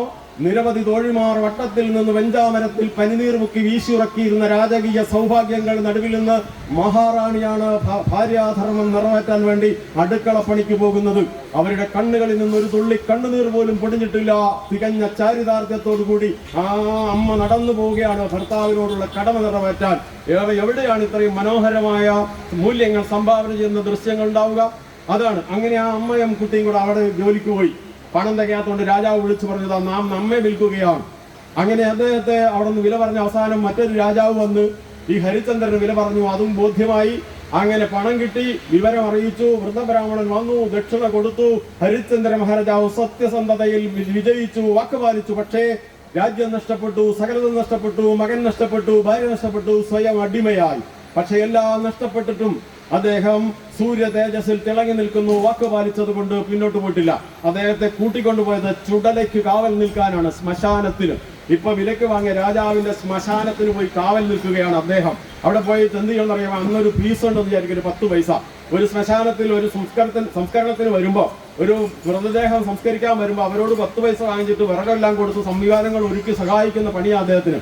അന്ന് തൊട്ട് വന്നവരുടെ എല്ലാം കൃത്യമായ കണക്കെഴുതി കൃത്യമായ പൈസ ഇതിന്റെ ഉടമയ്ക്ക് കിട്ടാൻ തുടങ്ങി. അങ്ങനെ വർഷങ്ങൾ കടന്നുപോയി. കാർത്തികൻ പറയും പോലെ വേനലും മഞ്ഞും മഴയുമായി കാലം പതുക്കെ കടന്നുപോയി. ചന്ദ്രമതി അടുപ്പിൽ വിറകെല്ലാം വെച്ച് ഊതി ഊതി കത്തിച്ച് പാത്രങ്ങളെല്ലാം കഴുകിയും വീട്ടിൽ പണിയെല്ലാം എടുത്ത് തിളക്കം നഷ്ടപ്പെട്ട് എല്ലുകൾ തെളിഞ്ഞ് കണ്ണുകൾ കുഴിഞ്ഞ് ആകമാനം മാറി. ആര് കണ്ടാലും തിരിച്ചറിയാൻ കഴിയാത്ത വിധം അവരാകെ മാറിപ്പോയി. രാജാവ് ചുടലയിൽ വെയിലും മഞ്ഞും മഴയും എല്ലാം കൊണ്ട് രാവും പകലും നിന്ന് അദ്ദേഹത്തിന്റെയും ആകമാനം ശരീരമാകെ ശോഷിച്ച് ആര് കണ്ടാലും തിരിയാത്ത വിധത്തിൽ അദ്ദേഹവും മാറിപ്പോയി. ആത്മവിദ്യാലയമേ അവനിയിൽ ആത്മവിദ്യാലയമേ. കണ്ടിട്ടുണ്ടോ ആരെങ്കിലും ഇത്? തിക്കുറിശി സുകുമാരൻ നായർ തലയോടും കൈപിടിച്ചിട്ട് ഉലകം വെല്ലാൻ ഉഴറിയ നീയോ വിലപിടിയാത്തൊരു തലയോടായി. കേട്ടിട്ടുണ്ടത്? ഹരിചന്ദ്ര സിനിമയാണത്. തിക്കുറിശിയാണ് അവതരിപ്പിക്കുന്നത്. ബ്ലാക്ക് ആൻഡ് വൈറ്റ് സിനിമയാണ്, ഇല്ലേ? ആ മന്നവനാട്ടെ യാചകനാട്ടെ വന്നിടുമൊടുവിൽ വഞ്ചിത നടുവിൽ എന്ന് അവതരിപ്പിക്കുന്നത് ഈ പറഞ്ഞ നാടകത്തിന്റെ മറ്റൊരു വേർഷനാണ്. ഓക്കെ, അങ്ങനെ ഹരിചന്ദ്രൻ അവിടെ കാവൽ നിൽക്കുകയാണ്. അങ്ങനെ കാവൽ നിന്നു. ചന്ദ്രമതി വിറകൊക്കെ കത്തിച്ച് വീട്ടിൽ അങ്ങനെ ജോലി ചെയ്ത് മുന്നോട്ട് പോകുന്നു. പക്ഷേ ഒരു ദിവസം നമ്മുടെ ദേവേന്ദ്രൻ വിശ്വാമിത്ര മഹർഷിയെ വിളിച്ചു. മഹർഷി ശ്രേഷ്ഠ, ഇങ്ങോട്ട് വന്നേ. എന്തേ? നിങ്ങൾ ഹരിചന്ദ്ര മഹാരാജാവിനെ കൊണ്ട് വാക്ക് പാലിക്കാൻ പറ്റാത്ത പരീക്ഷണം നടത്തി തോൽപ്പിച്ചിട്ട് എന്റെ കീർത്തി വീണ്ടെടുത്തരാന്ന് പറഞ്ഞതാ. ഹരിചന്ദ്രൻ ചുടലയിലും പ്രശോഭിതനായി നിൽക്കുകയാണ് സൂര്യ തേജസ്സിൽ. അദ്ദേഹം ഇപ്പോഴും വാക്ക് പാലിച്ചാൽ നിൽക്കുന്നത്. പറ്റാത്ത പണിക്ക് നിൽക്കണമായിരുന്നോ? അപ്പൊ പറഞ്ഞു, പപ്പു പറഞ്ഞാൽ ഇപ്പൊ ശരിയാക്കി തരാമെന്ന്. ഇപ്പൊ ശരിയാക്കി തരാം, ഞാൻ ഒറ്റ പരീക്ഷണം നടത്താന്ന് പറഞ്ഞു. അങ്ങനെ വീണ്ടും അടുത്ത രംഗമാണ്. ഒരു പരീക്ഷണം കൂടി നടക്കാൻ പോകുന്നു. വൈകുന്നേരം 5 മണി. ചന്ദ്രമതി മകൻ ലോഹിതാശ്വനും കൂട്ടി അടുത്ത പറമ്പിൽ കൂടി വിറക് പെറുക്കി പോവാണ്. കുറച്ചു നേരം കഴിഞ്ഞപ്പോ കുട്ടിയെ കാണുന്നില്ല. മോനെ ലോഹിയെ, എന്റെ കുട്ടീനെ കണ്ടോ? മോനെവിടെ? എന്റെ മോനെ ലോഹിയെ, എനിക്ക് അവൻ മാത്രമേ ഉള്ളൂ. എന്റെ കുട്ടീനെ കണ്ടോ? മോനെ, എന്റെ മോനെ ലോഹിയെ, മോനെ ലോഹി. അവർക്കറിയാൻ തുടങ്ങി. ഓടി നടക്കാണ്. അങ്ങനെ നോക്കുമ്പോ അതാ കുറ്റിക്കാട്ടിൽ ഓടിച്ചത് നോക്കി അവിടെ കിടക്കുന്ന കണ്ടു. ആ കുട്ടി നീല നിറമായി കിടക്കുകയാണ്. പാമ്പ് കടിയേറ്റ് മരിച്ചു കിടക്കുകയാണ്. അമ്മ പൊട്ടിക്കരഞ്ഞു പോയി. ഭഗവാനെ, ഇതെന്തൊരു വിധിയാണ്! ഈ കുഞ്ഞിനെ പോലും നീ എനിക്ക് ബാക്കി വെച്ചില്ലല്ലോ ഈശ്വര. അങ്ങനെ ഒരുപാട് നേരം മൃതദേഹം എടുത്ത് മടിയിൽ വെച്ച് കരഞ്ഞു. ഒടുവിൽ മെല്ലെ എടുത്തുകൊണ്ട് നടന്ന വേലയ്ക്ക് നിൽക്കുന്ന വീട്ടിലെത്തിയിട്ട് ആ ബ്രാഹ്മണനോട് പറഞ്ഞു, എന്റെ കുഞ്ഞ് മരിച്ചുപോയി. കുഞ്ഞ് മരിച്ചുപോയാ നാം എന്ത് വേണം? ഈ കുഞ്ഞിനെ ദഹിപ്പിക്കാൻ വേണ്ടി ചുടലയിൽ കൊണ്ടുപോകാൻ വേണ്ടി ഒരു 10 പൈസ കെട്ടിവെക്കണം. ആ പൈസ ചോദിക്കാൻ വേണ്ടി വന്നതാണ്. ഇവിടെ പണം ഏൽപ്പിച്ചിട്ടുണ്ടോ? ഇറങ്ങിപ്പടിയുന്നു. ഇറക്കി നിഷ്കരണം ആട്ടി പുറത്താക്കി. അവസാനം ആ അമ്മ, ആബലയായ അമ്മ കുഞ്ഞിന്റെ മൃതദേഹവുമായി മടില നടന്ന് ചുടലയിലെത്തി. കാവൽക്കാരനെ കണ്ട് ഫീസ് കെട്ടാൻ നിവൃത്തിയില്ലാത്തത് കൊണ്ട് ചോദിക്കാൻ പറ്റില്ല. അതുകൊണ്ട് മെല്ലെ എന്റെ പിന്നിലെത്തിയിട്ട കുട്ടീനെ അവിടെ കിടത്തി. ശബ്ദമുണ്ടാക്കാതെ പഴയ കത്തുന്ന ചിതയിൽ നിന്ന് തീക്കൊള്ളി എടുത്തൊരു ചിതയൊരുക്കാൻ ശ്രമിക്കുമ്പോൾ ശബ്ദം കേട്ട് കാവൽക്കാരൻ ആരെവിടെ? നമ്മുടെ അനുവാദമില്ലാതെ ചുടലയിൽ പ്രവേശിച്ചത് ആരാണ്? അവർ ഞെട്ടിപ്പോയി. കൈകൾ കുപ്പി വിറച്ച് മുന്നോട്ട് എന്ന് പറഞ്ഞു, ഞാനൊരു സാധു സ്ത്രീയാണ്. നിങ്ങളുടെ സാധു സ്ത്രീ ആണെങ്കിൽ ഈ ചുടലയിൽ നിന്ന് പ്രവേശിച്ചു. എന്റെ കുഞ്ഞ് മരിച്ചുപോയി, കുഞ്ഞിനെ ദഹിപ്പിക്കാൻ വേണ്ടി വന്നതാണ്. ഓഹോ, നിങ്ങളുടെ കുഞ്ഞ് മരിച്ചുപോയി, ദഹിപ്പിക്കണമെങ്കിൽ എന്റെ അനുവാദമാകണ്ടേ? ഇവിടെ ഫീസ് കെട്ടി വെക്കണ്ടേ? ഒരു നിവൃത്തിയില്ലാത്തൊരമ്മയാണ് ഞാൻ, എന്റെ കയ്യിൽ പണമില്ല, അതുകൊണ്ടാണ് ഞാൻ ചോദിക്കാത്തത്. സാധ്യമല്ല, ഫീസ് കെട്ടിവെക്കാതെ നിങ്ങളുടെ കുഞ്ഞിനെ ദഹിപ്പിക്കാൻ നാം അനുവദിക്കുന്ന പ്രശ്നമില്ല. അങ്ങനെ പറയരുത്. ഒരു നിവൃത്തിയില്ലാത്തൊരമ്മയാണ് ഞാൻ, എന്റെ കുഞ്ഞിനെ ദഹിപ്പിക്കാൻ അങ്ങ് അനുവദിച്ചേ മതിയാകൂ എന്ന് അമ്മ കരഞ്ഞു പറയാണ്. അപ്പൊ കാവൽക്കാരൻ പറഞ്ഞു, നിങ്ങളുടെ കയ്യിലൊന്നുമില്ലെന്ന് നമുക്ക് മനസ്സിലാകുന്നു. നിങ്ങളുടെ കയ്യിൽ ദക്ഷിണ വെക്കാൻ അല്ലെങ്കിൽ ഫീസ് കെട്ടിവെക്കാൻ കാശില്ല എന്ന് നമുക്കറിയാം. പക്ഷെ ഞാൻ സമ്മതിക്കില്ല. കാരണം എന്നെ ഈ ജോലി ഏൽപ്പിച്ച രാജാവിനോട് കള്ളൻ പറയാൻ സാധ്യമല്ലാത്തതുകൊണ്ട് മാത്രം ഇന്ന് 10 ശവദാഹങ്ങൾ നടന്നിട്ടുണ്ടെങ്കിൽ ഞാൻ ഒരെണ്ണം മറച്ചു വെച്ച് 9 എന്ന് പറയണ്ടേ? കള്ളം പറയാൻ സാധ്യമല്ലാത്തത് കൊണ്ട് മാത്രം നിങ്ങളുടെ കുഞ്ഞിനെ ദഹിപ്പിക്കാൻ ഞാൻ അനുവദിക്കില്ല എന്ന് സാക്ഷ്യം പിടിച്ചു നിൽക്കുന്ന കാവൽക്കാരന് മുമ്പിൽ ആ അമ്മ പൊട്ടിക്കരഞ്ഞുപോയി. എൻ ജീവിതാശയുടെ അന്തിമവായു വീശി കത്തിച്ചതാണു ചിതയൻ മകനെ ചുടാനായി. രക്ഷിക്കണം, കരുണ ചെയ്തൊരു വസ്തു അങ്ങേക്കർപ്പിക്കുവതിലെന്നുടെ കയ്യിലില്ല. എന്റെ ജീവിതത്തിന്റെ അവസാനത്തെ ശ്വാസമൂതി കത്തിച്ചതാണ് ചിത. എന്റെ കുഞ്ഞിനെ ദഹിപ്പിക്കാൻ അങ്ങ് അനുവദിച്ചേ മതിയാകൂ എന്ന് കൈകൂപ്പി പൊട്ടിക്കരഞ്ഞു നിൽക്കുകയാണ് ആ മാതാവ്. രാജാവ് വളരെ ദയനീയമായി വേദനയോടെ സൂക്ഷിച്ചു നോക്കി. എന്നിട്ട് അദ്ദേഹം പറഞ്ഞെങ്കിൽ നിങ്ങളുടെ കഴുത്തിൽ കിടക്കുന്ന ആ താലി ഇങ്ങോട്ട് അഴിച്ചു തന്നോളൂ. എന്താ? എന്റെ താലിയോ? ആരാണ്? എന്തേ നിങ്ങളുടെ താലി ചോദിക്കുമ്പോൾ നിങ്ങൾ ഇങ്ങനെ പൊട്ടിത്തെറിക്കുന്നത്? കാരണമുണ്ട്. എന്റെ കഴുത്തിൽ താലി കെട്ടിയ എന്റെ ഭർത്താവിനല്ലാതെ മറ്റാർക്കും എന്റെ താലി കാണാൻ സാധ്യമല്ല. അതുകൊണ്ട് ഞാൻ ചോദിക്കുന്നത്, അങ്ങ് ആരാണ്? നീ ചന്ദ്രമതിയാണോ? അതെ, ഞാൻ നിന്റെ ഹരിചന്ദ്രനല്ലേ. അവർ രണ്ടുപേരും തിരിച്ചറിഞ്ഞു. സന്തോഷാശ്രുക്കൾ വഴി ചാലിംഗനബദ്ധരായി നിൽക്കുകയാണ്.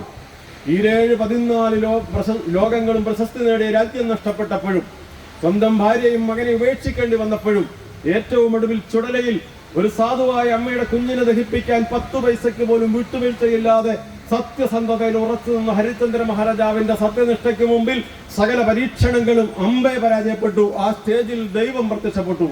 ആ ദൈവം മകന് പുനർജന്മം നൽകി. രാജ്യവും സകല സമ്പത്തും തിരിച്ചു നൽകി. ഒരനുഗ്രഹം കൊടുത്തു. ഹരിചന്ദ്ര, നിന്റെ നാമം ആചന്ദ്രതാരം നിലനിൽക്കും. ഈ പ്രപഞ്ചമുള്ളിടത്തോളം കാലം ഹരിചന്ദ്ര മഹാരാജാവിനെ ആരും മറക്കില്ലെന്ന് അനുഗ്രഹം കൊടുത്ത് കർട്ടൻ സാവധാനം വീഴുന്നു. ദൈവം മറഞ്ഞു പോകുന്നു. അങ്ങനെ നാടകം അവസാനിക്കുന്നു. നാടകം കണ്ടുകൊണ്ടിരിക്കുന്നത് 2000-ഓളം പേരാണ്. നിങ്ങൾക്ക് ഓർമ്മയുണ്ടാവൂലേ? അങ്ങനെ ആ നാടകം കണ്ടുകൊണ്ടിരിക്കുന്നത് 2.5 മണിക്കൂർ നീണ്ട നാടകത്തിനിടയിൽ നിരവധി ഭക്തജനങ്ങളുടെ കണ്ടുകൊണ്ടിരിക്കുന്ന ആളുകളെ എല്ലാം തന്നെ കണ്ണുകളിൽ നിന്ന് ചൂട് കണ്ണുനീർത്തുള്ളികൾ പലവട്ടം പൂഴിമണ്ണിൽ വീണിട്ടുണ്ട്. അത് മാത്രമല്ല, നമ്മൾ മുന്നിൽ ഒരു കുട്ടീനെ ഇരുത്തിയിട്ടുണ്ട്. ഓർമ്മയുണ്ടോന്ന് എനിക്കറിയില്ല. മോഹൻദാസ് കരംചന്ദ് ഗാന്ധി എന്ന 12കാരൻ. ആ കുട്ടിയുടെ കണ്ണുകളിൽ നിന്നും അതേപോലെ തന്നെ 2.5 മണിക്കൂറിനിടയിൽ നിരവധി തവണ കണ്ണുനീർത്തുള്ളികൾ താഴെ വീണത് മാത്രമല്ല സംഭവിച്ചത്. ആ കുട്ടി ഒരു തീരുമാനമെടുത്തു. ഇനി എന്റെ ജീവിതത്തിൽ എത്ര കാലം ബാക്കിയുണ്ടോ ആ ജീവിതത്തിൽ ഒരിക്കൽ പോലും ഞാൻ കള്ളം പറയില്ല, സത്യവും ധർമ്മവും വിട്ട് ഇനി എനിക്കൊരു ജീവിതമില്ലെന്ന് ആ ക്ഷേത്രമുറ്റത്ത് വെച്ച് ഹരിചന്ദ്രചരിതം നാടകം കണ്ടു തീരുന്നതിനിടയിലെടുത്ത തീരുമാനം 1948 ജനുവരി 30 അദ്ദേഹം സ്വർഗത്തിലേക്ക് പോകുന്നത് വരെ കൈപ്പിടിയിൽ നിന്ന് ചോരാതെ സൂക്ഷിച്ചത് കൊണ്ട് നമ്മുടെയൊക്കെ വീട്ടിലൊക്കെ ഓടിക്കളിക്കുന്ന കുട്ടികളെ പോലെ തന്നെ സാധാരണക്കാരനായി ജനിച്ചു ജീവിച്ച ആ കുട്ടി ഇന്ത്യ രാജ്യത്തിന് മാത്രമല്ല ലോകത്തിന്റെ മഹാത്മാവായി മാറി. തർക്കണ്ട, എഴുന്നേറ്റ് പറയാം. തർക്കമുണ്ടോ? ഉണ്ടോ? എന്താ പറയട്ടെ? എന്നിട്ട് എന്താ നിങ്ങളുടെ കുട്ടിക്ക് ഹരിചന്ദ്രചരിതം പറഞ്ഞു കൊടുക്കാത്ത എന്നുള്ള ഉത്തരം പറഞ്ഞിട്ട് പോയാൽ മതി. കുട്ടി മഹാത്മാഗാന്ധിയായി പോകുന്ന പഠിച്ചിട്ടല്ലേ? അതിന് മനസ്സിലായി. എങ്ങനെയുണ്ട്? അപ്പൊ നമ്മുടെ പുരാണത്തിന്റെ ശക്തി മനസ്സിലായോ? ഇല്ല. നിങ്ങൾക്കറിയാമോ നമ്മൾ എന്തിനാ അത് പറഞ്ഞു തുടങ്ങിയെന്ന്? ആദ്യം ഇരുന്നവർക്ക് ഇത് ആരാ കൊടുത്തത്? ഈ വലിയ സന്ദേശം സത്യത്തിന് വേണ്ടി എന്തിനെ ത്യജിക്കണം, സത്യത്തെക്കാൾ വലുതൊന്നുമില്ല, സത്യമേവ ജയതേന അനൃതം, സത്യം ഉയർത്തിപ്പിടിക്കുന്നവന് കാവലായി ഭഗവാൻ ഉണ്ടാകും എന്ന മഹത്തായ സന്ദേശം എഴുത്തും വായനയും അറിയാതിരുന്ന കാലത്ത് പോലും നമ്മുടെ പിതൃപിതാഹ മകന്മാർക്ക് പകർന്നു നൽകിയ ആ മഹത്തായ സ്ഥാപനത്തിന്റെ പേരെന്താ? പറയൂ പറയൂ. ക്ഷേത്രം അല്ലേ? അതാ അവസാനം വന്നവർക്ക് അത് കേട്ടിട്ടുണ്ടാവില്ല. നിങ്ങൾക്ക് ഓർമ്മയില്ലേ നമ്മൾ എന്താ പറഞ്ഞത്? ഇത് ആരാ കൊടുത്തത്? ക്ഷേത്രമാണ്. അപ്പൊ ക്ഷേത്രത്തിന്റെ പ്രാധാന്യം ഇപ്പൊ മനസ്സിലായോ? ഒന്നും കൂടി ഇല്ലേ? അങ്ങനെയാണെങ്കിൽ ക്ഷേത്രത്തിൽ ആടേണ്ട കലകൾ ഏതാണെന്ന് നിങ്ങൾക്ക് ഇപ്പൊ തോന്നുന്നുണ്ടോ? ഇല്ല ഇല്ലേ? ഡാഡി മമ്മി വീട്ടിലില്ല, വിളയാട, അതാണോ വേണ്ടേ? അല്ലല്ലോ. ഇപ്പൊ മനസ്സിലായി ഞാൻ വിചാരിക്കുന്നു. അപ്പൊ ഇതാണ് ഈ സമയം നോക്കട്ടെ കേട്ടോ. ചില കുടല് കഴിഞ്ഞ മണമൊക്കെ വരുന്നുണ്ടല്ലോ. ഇത് 1:30 ആകാറായി. ഇത് മതിയല്ലേ? ശരിയല്ലേ? ഇത് നിങ്ങൾക്ക് വേണമെങ്കിൽ വിളിക്കാം. അപ്പൊ ഞാൻ വരും, അത്രേ ഉള്ളൂ. കൂടുതൽ ഇനി പറയുന്നില്ല. സമ്മതിച്ചോ സുഹൃത്തുക്കളെ? അപ്പൊ ഞാൻ പറഞ്ഞു നിർത്തുകയാണ്. ഇതൊക്കെ എന്താന്നാ പറഞ്ഞത്? ഇതൊക്കെ നമ്മുടെ യൂസർ മാനുവലാട്ടോ. അത് മറന്നുപോയോ? നിങ്ങൾ മറന്നുപോയോ? എന്താ യൂസർ മാനുവല്?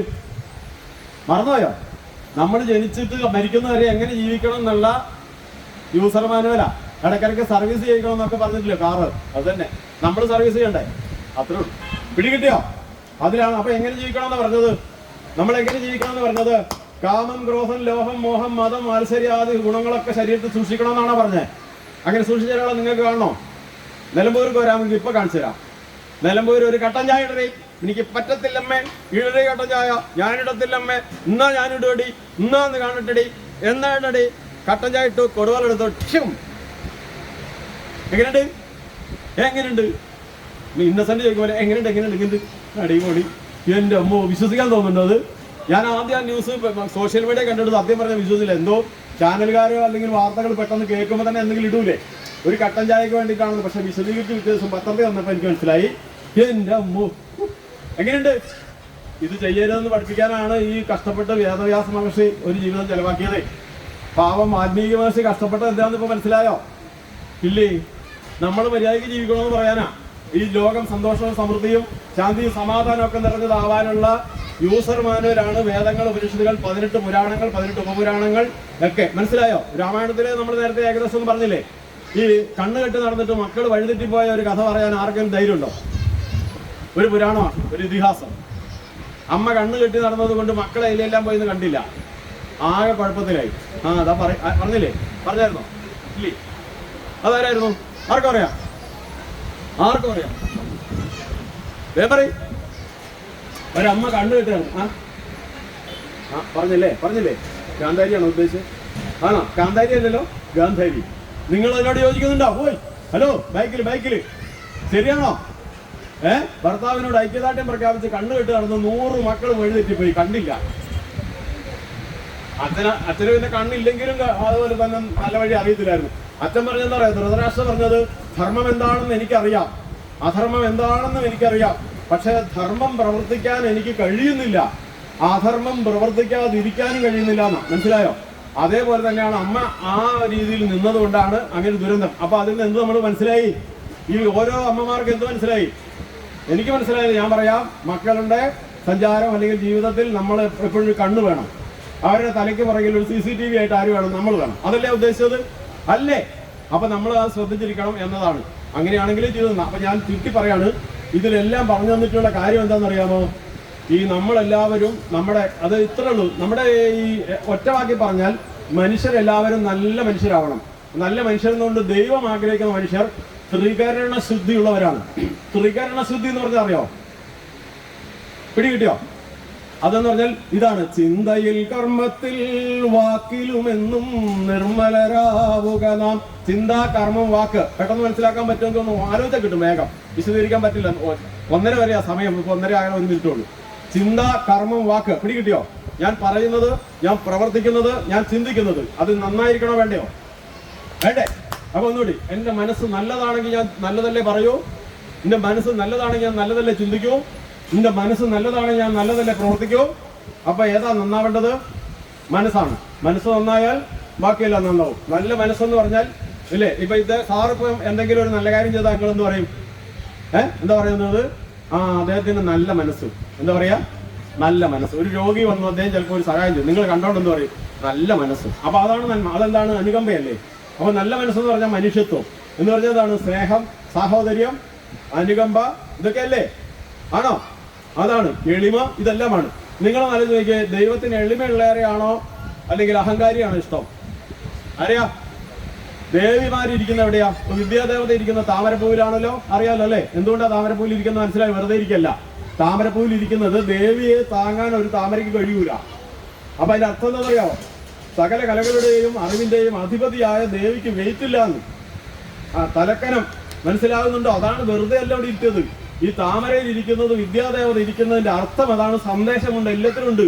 എല്ലാ ദേവതകളും നമുക്ക് പാഠം പറഞ്ഞു തരാൻ അങ്ങനെ ഇരിക്കുന്നത്. ശിവഭഗവാന്റെ ഞാൻ നേരത്തെ ഒരു ഉദാഹരണം പറഞ്ഞു, വസുദേവ കുടുംബകം അല്ലേ, യൂണിറ്റി ഇൻ ഡൈവേഴ്സിറ്റി. എല്ലാവരും ഒത്തുചേർന്ന കുടുംബത്തിൽ വേണമെങ്കിൽ എല്ലാവർക്കും ഒന്നിച്ചു പോകാം. പാമ്പിനും പഴുതാരക്കും തുടങ്ങി എല്ലാവർക്കും പോകാം, പറ്റില്ലേ? അത് പറഞ്ഞു. അതുപോലെയാണ് ദേവി ഇരിക്കുന്നത് എവിടെയാണ്? താമരയിലാണ്. അതിൽ നമ്മൾ പഠിക്കേണ്ടതാണ്.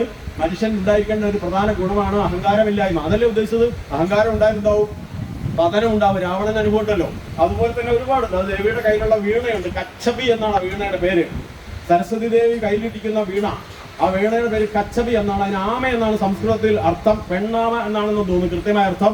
ആമ എന്ന് പറയാൻ പേരിടാൻ ഒരു പ്രത്യേക കാരണമുണ്ട്. അറിവ് നേടുന്നവൻ ആമയെ പോലെ ആയിരിക്കണം, കൂർമ്മ ബുദ്ധിയുള്ളവനായിരിക്കണം. മനസ്സിലായോ? കൂർമ്മ ബുദ്ധി എന്ന് പറഞ്ഞാൽ എന്താ? ആമയ്ക്ക് മാത്രമുള്ളൊരു ആമയ്ക്ക് മാത്രമാണോ ചില ചെറിയ ജീവിക്കുണ്ടോ എന്ന് സംശയമുണ്ട്. ഒരു പ്രത്യേക കഴിവുണ്ട്, നമുക്കില്ലാത്തതാ. വേണ്ടപ്പോൾ തല പുറത്തിടാനും വേണ്ടാത്തപ്പോൾ തല അകത്തിടാനും, വേണ്ടതിലും വേണ്ടാത്തതിലും ചെന്ന് ഈ തലയിടരുത്. വിവരം ഉണ്ടാകുമ്പോൾ കാള പറ്റുമെന്ന് കേട്ട് വടിയെടുക്കരുത്. വടിയാണോ എന്തായാലും എടുക്കണ്ടത്? എന്താ എടുക്കണ്ടേ? ആ കയറ്. മനസ്സിലായോ? അങ്ങനെ 2-3 പേര് ഇവിടെ ഇരിപ്പുണ്ട്. ഇടയ്ക്ക് ഇങ്ങനെ ഒരു അബദ്ധത്തിൽ പറ്റിയിട്ട് ഇപ്പൊ പറയാം, അച്ഛോ വേണ്ടിയില്ലായിരുന്നു. ഇതായിരിക്കും 2-3 പേര് ഒറ്റച്ചാട്ടത്തിന് പോയി ആ കുഴപ്പത്തിലായി. ശരിയാണോ? ജയിലിൽ പോയാൽ നമുക്ക് കാണാൻ പറ്റും ചിലരെയും അങ്ങനെ പറ്റിപ്പോയി. ശരിയാണോ? അപ്പൊ ആലോചിക്കാതെ ഒന്നും ചെയ്യരുതെന്ന് പറഞ്ഞു തരുന്ന സന്ദേശമാണ് വീണകൾ. ഇനി ഞാൻ നീട്ടി പറയുന്നില്ല. ഇങ്ങനെ ഒരുപാട് മൂല്യങ്ങളുണ്ട്. ഈ മൂല്യങ്ങളെല്ലാം ഞാൻ പറഞ്ഞതെല്ലാം നമ്മുടെ യൂസർ മാനുവലാണ്. അതായത് മനുഷ്യൻ എങ്ങനെയാണ് ആധ്യാത്മികവും ഭൗതികവുമായി നന്നായി ജീവിച്ച് ഇവിടെ സന്തോഷവും സമൃദ്ധിയും ഒക്കെ നേടുന്നത്. ഒരുപാട് പണക്കാരനാകണം എന്നല്ല അതിന്റെ അർത്ഥം, അല്ലേ? എല്ലാം നേടി അവസാനം മോക്ഷവും നേടുന്ന ജീവിതത്തിന്റെ മാർഗങ്ങളാണ് അതെല്ലാം പറഞ്ഞു തരുന്നത്. അതൊക്കെ നമുക്ക് പറഞ്ഞു തരാനുള്ള ഒരിടം പ്രധാനമായിട്ടുള്ളത് ക്ഷേത്രം മാത്രമേ ഉള്ളൂ. അത് മനസ്സിലാക്കി മുന്നോട്ട് പോവുക. ജീവിതം എന്ന് പറയുന്നത് സുഖ ദുഃഖ സമ്മിശ്രമാണ്, അല്ലേ അമ്മ? ശരിയല്ലേ? ശ്രീരാമനോളം ദുഃഖം അനുഭവിച്ച ആരെങ്കിലും താത്തൂർപ്പയിലുണ്ടോ? ഉണ്ടെന്ന് എഴുന്നേറ്റ് കാണട്ടെ. ആരാടെ? ശ്രീരാമന്റെ ദുഃഖം ഞാൻ പറയണ്ടല്ലോ. അതുപോലെ കൃഷ്ണ ഭഗവാനോ? ഭഗവാൻ ജനിച്ചത് തന്നെ എവിടെയാ? കാരാഗ്രഹത്തിലല്ലേ? എന്തെല്ലാം കഷ്ടപ്പാടായിരുന്നു. അവസാനം വരെ ശപിക്കാൻ ഗാന്ധാരി വരെ ഉണ്ടായിരുന്നു. എന്നിട്ട് ഭഗവാൻ ചിരിച്ചുകൊണ്ട് എല്ലാത്തിനും നേരിട്ടു. അതെന്താണെന്ന് എനിക്കറിയില്ല. ഇതൊക്കെയാണെങ്കിലും പക്ഷെ അങ്ങനെ കഷ്ടപ്പെടുന്നവരെയൊക്കെ പിന്നിൽ നിന്ന് ആര് താങ്ങും? ഈ ജീവിതത്തിൽ സുഖവും ദുഃഖവും സമ്മിശ്രമാണ്. അതില്ലാതിരിക്കാൻ പറ്റില്ല എന്ന് തെളിയിക്കാനാണ് ഈശ്വരാവതാരങ്ങളും അങ്ങനെ കാണിച്ചു തന്നത്. ഭഗവാൻ ശ്രീരാമചന്ദ്രൻ നിസ്സാരമായിട്ട് സങ്കടങ്ങളെ മാറ്റാൻ പറ്റും. ശ്രീകൃഷ്ണ ഭഗവാൻ നിസ്സാരമായിട്ട് അതിനെ ഒഴിവാക്കാൻ പറ്റും. പക്ഷെ എന്തുകൊണ്ട് ഒഴിവാക്കാത്തത്? ജീവിതം ഇങ്ങനെയാണ് കേട്ടോ. സങ്കടങ്ങൾ വരുമ്പോൾ മുട്ടടിച്ച് വീഴാനും ആത്മഹത്യ ചെയ്യാനും പോകരുത്. അതിനെ നിങ്ങൾ തൻ്റെ അടുത്തോടു കൂടി നേരിടണം. ഈശ്വര സഹായത്തോടു കൂടി നിങ്ങൾക്ക് അതിനൊക്കെ മറികടക്കാൻ സാധിക്കും. പിന്നെ ജീവിതത്തിൽ മനുഷ്യനാണല്ലോ, മനുഷ്യന്റെ സ്വഭാവം നിങ്ങൾക്കൊക്കെ അറിയില്ലേ? എന്താ സ്വഭാവം? നമ്മൾ തുടക്കത്തിൽ പറഞ്ഞില്ലേ, നല്ല രൂപം ചെയ്തോ നല്ല കാര്യം മറപ്പത്. എന്ത് ചെയ്താലും മറന്നു പോകും, ദൈവത്തെ പോലും മറന്നു പോകും. അപ്പൊ ഇടയ്ക്കിടയ്ക്ക് ദൈവത്തെ നെഗളിക്കാന്ന് പറഞ്ഞറിയോ? അത് ഓർത്തോട്ടാൻ വിചാരിക്കും. അതുകൊണ്ടായിരിക്കാം ചിലപ്പോ എന്താണ്, കാണുന്ന സ്വപ്നങ്ങൾ എല്ലാം ഫലിച്ചാൽ കാലത്തിൻ കൽപ്പനയ്ക്കെന്തു മൂല്യം. കേട്ടിട്ടുണ്ടോ? ഇല്ലേ? വളരെ അർത്ഥമുണ്ട്. ചില കവികൾ എഴുതാൻ സിനിമയ്ക്ക് വേണ്ടിയിട്ടാണെങ്കിലും എന്തായി പറയുന്നത്? കാണുന്ന സ്വപ്നങ്ങൾ എല്ലാം ഫലിച്ചാൽ കാലത്തിൻ കൽപ്പനയ്ക്കെന്തു മൂല്യം. നമ്മുടെ ഭാജനം എന്നും നിറഞ്ഞാൽ നാരായണനെന്തിനമ്പലങ്ങൾ. നമ്മുടെ ഭാണ്ഡം ഉണ്ടല്ലോ, നമ്മുടെ നിധിഭാണ്ഡങ്ങളെല്ലാം എപ്പോഴും നിറഞ്ഞിരിക്കുകയാണ്, സമ്പത്ത് കുമിഞ്ഞു കൂടിയിരിക്കുകയാണെങ്കിൽ നമ്മൾ ഭഗവാനെ ഓർക്കുമോ? അതാണ് പറയുന്നത്, നമ്മുടെ ഭാജനം എന്നും നിറഞ്ഞാൽ നാരായണനെന്തിനമ്പലങ്ങൾ. ദൈവത്തെ മറന്ന് കളിക്കരുത്. വില പിടി കിട്ടിയോ? അത് നമ്മളെ ഓർമ്മിപ്പിക്കാൻ ഇടയ്ക്കിടയ്ക്ക് ഒരു അടി തരുന്നതായിരിക്കും ഈ സങ്കടങ്ങളൊക്കെ.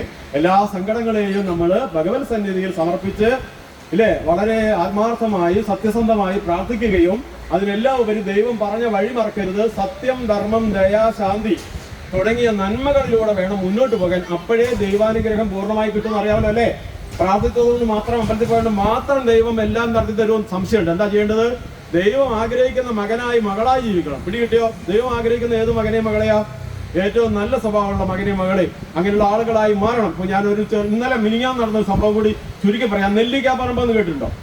ഒറ്റ നെല്ലിക്ക പോലും ഇല്ലാത്ത സ്ഥലമാണ്. നേരത്തെ ഉണ്ടായിരുന്നു പറഞ്ഞു. നിങ്ങളുടെ നാട്ടിൽ കുഴപ്പമുണ്ടാക്കല്ലേ, ഞാൻ വെറുതെ പോയി പറയരുത്.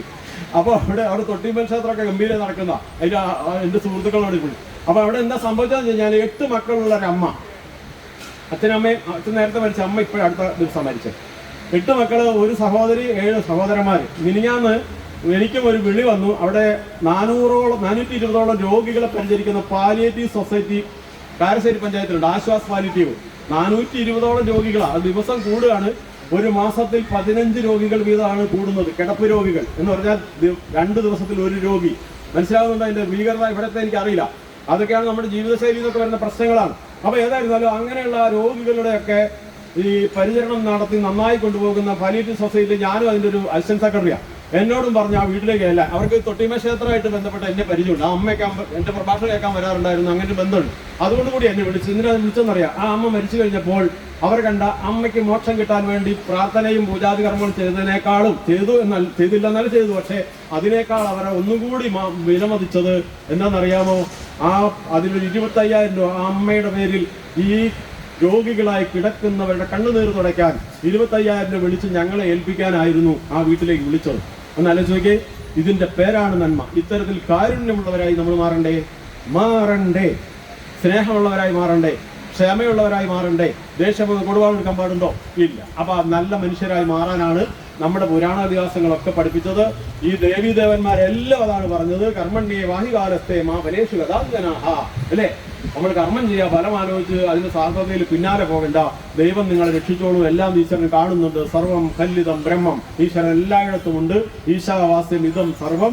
നമ്മളെല്ലാവരും ഉണ്ടായത് ഒരേ ഈശ്വരനിൽ നിന്നാണ്. തുടക്കത്തിൽ ഞാൻ പറഞ്ഞു, അതിന്റെ പേരാണ് പരബ്രഹ്മം, പരമാത്മാവ്. ആ പരമാത്മാവ് നിങ്ങളുടെ ഉള്ളിലും എന്റെ ഉള്ളിലും ഉണ്ട് എന്ന് മണികണ്ഠസ്വാമി എനിക്ക് പറഞ്ഞു തന്നു. തത്വമസി, എടോ നീ അന്വേഷിച്ചു വരുന്ന ദൈവം നിന്റെ ഉള്ളിൽ തന്നെ ഉണ്ടെന്ന്. അഹം ബ്രഹ്മാസ്മി. അങ്ങനെ നോക്കിയപ്പോ എനിക്കൊരു കാര്യം മനസ്സിലായി. എല്ലാവരും ആത്മസഹോദരരെന്നല്ലേ പറയേണ്ടത്, ഇതോർക്കുകിൽ നാം. സകല ജീവജാലങ്ങളും, പക്ഷി മൃഗാദികൾ ഉൾപ്പെടെ സകല മനുഷ്യരും അടക്കം എല്ലാവരുടെ ഉള്ളിൽ ചൈതന്യം ഏതാണ്? ഒരേ ഈശ്വരൻ നിന്നുണ്ടായതാണ് നമ്മൾ. ആ ഈശ്വര ചൈതന്യം എന്റെയും നിങ്ങളുടെയും ഒക്കെ ഉള്ളിലുണ്ടെങ്കിൽ എല്ലാവരും ആത്മസഹോദരനല്ലേ? അല്ലേ? അവനിവനെന്നറിയുന്നതൊക്കെ ഓർത്താൽ അവനിൽ ആദിമമായി ഒരാത്മരൂപം. ആ ആത്മാവാണ് ഞാൻ പറഞ്ഞത്, പരബ്രഹ്മം. അതിൽ നിന്നുണ്ടായതാണ് നമ്മളെല്ലാം. അതുകൊണ്ട് നമ്മളെല്ലാം യൂണിറ്റി ഇൻ ഡൈവേഴ്സിറ്റി. എത്ര വ്യത്യസ്തങ്ങളായ സ്വഭാവങ്ങളും, ദേഷ്യമുള്ളവരും ദേഷ്യമില്ലാത്തവരും, ക്ഷമയുള്ളവരും ഇല്ലാത്തവരും, കുഴപ്പം കാണിക്കുന്നവരും അല്ലാത്തവരും ഒക്കെ ഉണ്ടാവും. പച്ചക്കറി ഇഷ്ടമുള്ളവരും അല്ലാത്തവരൊക്കെ ഉണ്ടാവും. അവരെല്ലാം ഒന്നു ചേർന്ന് ജീവിക്കുന്നതിനുള്ള ഒരു മനസ്സ്, ഒരു ക്ഷമ, ഒരു സ്നേഹം, ഇതെല്ലാം ഉണ്ടായാൽ ഈ ഭൂമി സ്വർഗമാകുമോ? ഇല്ലയോ? ഇല്ലേ? ഇതിനെല്ലാം നമുക്ക് വഴികാട്ടി തരുന്ന ആരാണ്? സാക്ഷാൽ മഹാദേവനാണ്. ആ ദേവന്റെ സന്നിധിയിലാണ് നമ്മൾ ഉള്ളത്. അപ്പൊ നമ്മൾ ക്ഷേത്രമല്ലേ ആദ്യം പരിഗണിക്കുന്നത്.